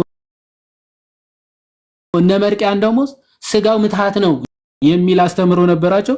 ምትሃት ለሆነ ዝሩ ለሆነ አካል ለሌለው ነገር መንፈስ ለሆነ ቅባት ወይም ደግሞ ተቀባ የሚል ሐሳብ አይነገርለትምና ስለዚህ ለመለኮት ቅባትነት ወይም መቀባት ባህሪው እንዳልሆነ ለሰውነት ግን ተገቢ እንደሆነ በማስረዳት ስጋው የኛ ሰውነት የምርም ሪል ሰውነት እንደሆነ እንዲያድርጎ ለመናፍቃን ምላሽ የሚሰጥ ነው ነገረ ክርስቶስ ብሎ ቅዱስ ዮሐንስ አፈወርቅ ይገልጻል። ተዋህዶ ወይም ደግሞ ክርስቶስ የሚለው በተዋህዶ ከበረ የሚለው የቤተ ክርስቲያናችን ትምህርት በሚገባ የታመነና በአባቶች የተሰበከ ትምህርት ነው። ክርስቶስ የተባለው ለምንድን ነው? የተቀባ ማለት ነው። የተቀባ መባሉ ለምንድን ነው? ሰውነቱ ከመለኮቱ ጋር በመዋሃዱ ሰውነት መክበሩን የሚያጠይቅ ክፍል ነው፣ የሚያጠይቅ ቃል ነው ለማለት ነው።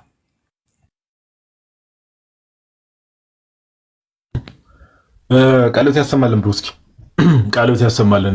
ያው የተቀባ ሲባል ሜቢ አንዳንድ ሰዎች የዋዴን ማብራሪያ የሰጠው ምንድነው የተቀባ ሲባል እንደው አንዳንድ ሰዎች ያው ጀስት አላል ራንደም ሚር ፍጡር አድርጎ የማሰብ ነገር ሰዎች ጋር ስላለ ከዛ አንጻር አይደለም ይሄንን ነገር የምንመለከተው የሚለውን ነገር እንትን ለማለት ነው።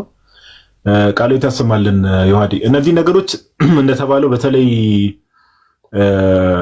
በቃ ክሪስቶሎጂ ላይ በተለይ የተዋህዶን ትምህርት ቃል ስጋ ሆነ ወይ ደግሞ የተዋህዶን ትምህርት በምናነሳበት ሰዓት ላይ በደንብ ሰፋ ያለ ማብራሪያ እንሰጥበታለን። በተለይ ከምንፍቅናዎቹም አንጻር ኦኬ ከምንፍቅናዎቹም ያው እነዚህ ከጉባኤያትም አንጻር እነዚህ ዓለም አቀፋዊ ጉባኤያት አሉ አይደል? የኒቂያ ጉባኤ፣ የኮንስታንቲኒያ ጉባኤ እና የኤፌሶን እነዚህ እኛ የምንቀበላቸው ጉባኤያት ላይ አንድ ባህሪ ሁለት ባህሪ እኛ ተዋህድ ስንል ምን ማለት ነው የሚለውን ነገር በስርዓት ማስረጃዎችን ምናምን ነገር እያቀረብን ማስረጃዎችን አባቶችን እየጠቀስን ከመጽሐፍ ቅዱስም አንጻር በደንብ የምናብራራቸው ነገሮች ይኖራሉ። በኦርደር እንሄዳለን። ዞሮ ዞሮ ምንድነው አሁን ዛሬ የተነሱ ሀሳቦች አሉ፣ እነሱ እንዳትረሱ። አምላክ ለምን ሰው ሆነ? አምላክ ሰው ሆነ ስንል ምን እያልን ነው? ፍጹም አምላክ ፍጹም ሰው ስንል ምን እያልን ነው? ከምን አንጻር ነው ነገሮችን የምንረዳው የሚለው ነገር መረሳት የለበትም። በኋላ ላይ ደግሞ ያዳነን እግዚአብሔር ነው። ያዳነን ማን ነው? ቅድስት ሥላሴ ናቸው ያዳነን። ኦኬ። በዛ ውስጥ ግን ክርስቶስ ኢየሱስ በተለየ አካል ወይ ደግሞ ወልድ በተለየ አካሉ ስለ ቤዛነት ስንናገር ግን ለክርስቶስ እንደምንናገር ከዛ ክርስቶስ ኢየሱስ ማዳን የሚለው ቃል ወይ ደግሞ አዳኝነት የሚለው ቃል ለጌታችን ለኢየሱስ ሲነገርና እንደው ለቅዱሳኑ ሲነገር በጣም ኮምፕሊትሊ የተለያየ እንደሆነ ኦኬ። ክርስቶስ ኢየሱስ አዳነን ወይ ደግሞ መድኃኒት ነው አዳኝ ነው ተብሎ ሲነገር የድህነት ምንጭ እንደሆነ እሱ ቤዛ በሆነው እሱ በእርሱ ቤዛነት በተከፈተው በር ነው ቅዱሳን ራሱ በአማላጅነታቸው ኦኬ በአማላጅነታቸው ይረዱናል ያግዙናል ብለን የምንናገረው እነዚህ ነገሮችን በተቻለ መጠን ለማጥራት ሞክረናል። በመጨረሻውም ደግሞ የዋዴ የቅባት የሚለው ነገር ከምን አንጻር ነው በአባቶች የሚታየው? አሁን ቅባት ስንል ያው እዚህ ሀገር ስለመናፍቃኑ አይደለም እያወራን ያለ ነው። ቅባት ስለሚባለው ግሩፕ ሳይሆን ትክክለኛ ስለተዋህዶ ማለት ነው። ስለተዋህዶን እያወራን ያለ ነውና እነዚህ ሀሳቦችን በተቻለ መጠን ለመዳሰስ ሞክረናል። እግዚአብሔር በረዳና ባገዘን መጠን እንዳልኳችሁ ካሁን በኋላ ስቶሪ እናደርግና ምን እናደርጋለን? የክርስቶስ ኢየሱስ አምላክነትን ኦኬ። በተለይ ክርስቶስ ኢየሱስ አምላክነቱ ላይ በደንብ መጽሐፍ ቅዱስን ኢንሳይድ አውት በደንብ እየከፈትን ከዛ ባለፈ ደግሞ ወልድ በብሉይ ኪዳን ነበረ ወይ የሚሉ ነገሮችንም ኦኬ። ወልድ በብሉይ ኪዳን እስከነበረ እግዚአብሔር ለምን አንዳንድ ሰዎች የወልድ ህልውና ራሱ የጀመረው ወይ ደግሞ ህልውናው ራሱ የጀመረው ለምሳሌ እነዚህ ዋነስ ጴንጤቆስታል የሚባሉ አሉ፣ ኦንሊ ጂሰስ የሚባሉ ኦኬ። ህልውናው ራሱ የጀመረው ይቅርታ ዋነስ ጴንጤቆስታል አልኩኝ። እንትኖች ዩኒታሪያን የሚባሉ አሉ። ለምሳሌ ዩኒታሪያን ማለት የጌታችን የኢየሱስ ህልውና ራሱ የጀመረው ብዙ አይነት መንፍቅና አለ፣ ብቻ ሁሉንም ማወቅ አይጠበቅባችሁ። ግን ህልውናው ራሱ የጀመረው ላይክ በስጋ ከመጣ በኋላ ነው። ከዛ በፊት በስጋ ከመገለጡ በፊት አልነበረም፣ ህልውና አልነበረም፣ ወይ ደግሞ ኤግዚስተንስ አልነበረም ብሎ የሚያምኑ አሉ። ከነዛ አንጻርም ነገረ ክርስቶስ ላይ ያሉ ነገሮችን በደንብ ለማብራራት እንሞክራለን እግዚአብሔር በረዳንና ባገዘን መጠንና ስቶሪ እያደረገን እንገባለን። ሀሳቦችን ዛሬ ያነሳናቸውን ሀሳቦች በደንብ ሀሳቦቹን ዳይጀስት ለማድረግ ሞክሩ። እንዳልኳችሁ ለእምነታችሁ የሚበቃ ነገር ግዴታ ሁሉንም ነገር ጠልቆ ማወቅ አይጠበቅባችሁ። እምነት ለመውራት በጣም ጠልቆ ማወቅ ግን ይሄ እምነታችሁ ጠንካራ እንዲሆን የሚያደርጉ ነገሮችን ለራሳችሁ ያዝ አድርጎ መቆየቱ እሱ በጣም ያስፈልጋል። ድንገት እንኳን የሆነ ሊያወናብዳችሁ የሚሞክር ሰው ምናምን ነገር ድንገት ከመጣ ዲፌንድ ማድረግ አለባችሁ። ፌዛችሁን፣ እምነታችሁን ዲፌንድ ማድረግ አለባችሁ። የምታምኑትን ነገር ደግሞ ሰው ሲጠይቃችሁ አትሊስት ኤክስፕረስ ማድረግ መቻል አለባችሁና ይሄ ነገር መረሳት የለበትምና ሜቢ አሁን ቅርብ ሰዓት ገብታችሁም ኢዮባ ተሻለው የምትሉ ክርስቲያን ወንድሞች እና እህቶች ኢዮባ ደህና ነው፣ አሁን እየተሻለው ነው። ያው እንግዲህ እሱም ሜቢ ያልሰማችሁ ሰዎች ካላችሁ ስቶሪም አድርጎ ነበረ ቴሌግራም ግሩፕ ላይም አይ ቲንክ ካልተሳሳትኩ ጽፎ ነበርና በጸሎት ስታስቡትም ለነበራችሁ መልካም ምኞትም ስትመኙለት የነበራችሁ ክርስቲያን ወንድሞች እና እህቶችን እግዚአብሔር ያክብራችሁ ብሏል። አሁን ደህና ነው፣ ምንም አይልም እና ከዛ አንጻር ነው። እሺ መዝሙር እንግዲህ ያው ከስንት ጊዜ በኋላ ነው ላይቭ የገባሁት እንደምታውቁትና 2 ሰዓት ተኩል ነው ኦልሞስት 2 ተኩል 2:25 ነው የገባ ነው። አሁን ላይቭ ከገባን ኦልሞስት ድፍን 2 ሰዓት ሊሆነን ነውና መዝሙር እንስማና የዛሬውን ላይቭ ሴሽን ኦኬ የዛሬውን ላይቭ ሴሽን የምንቋጭ ይሆናል። እስቲ ምን መዝሙር ይከፈት የሚለውን ነገር ኮሜንት ላይ ያሳውቁን። አንተሽን ረጅም ሰዓት ስላፈን ነው ብሮስኪ አንተ የምትለውም ነገር ካለ እድል ስጥ ፓፓ።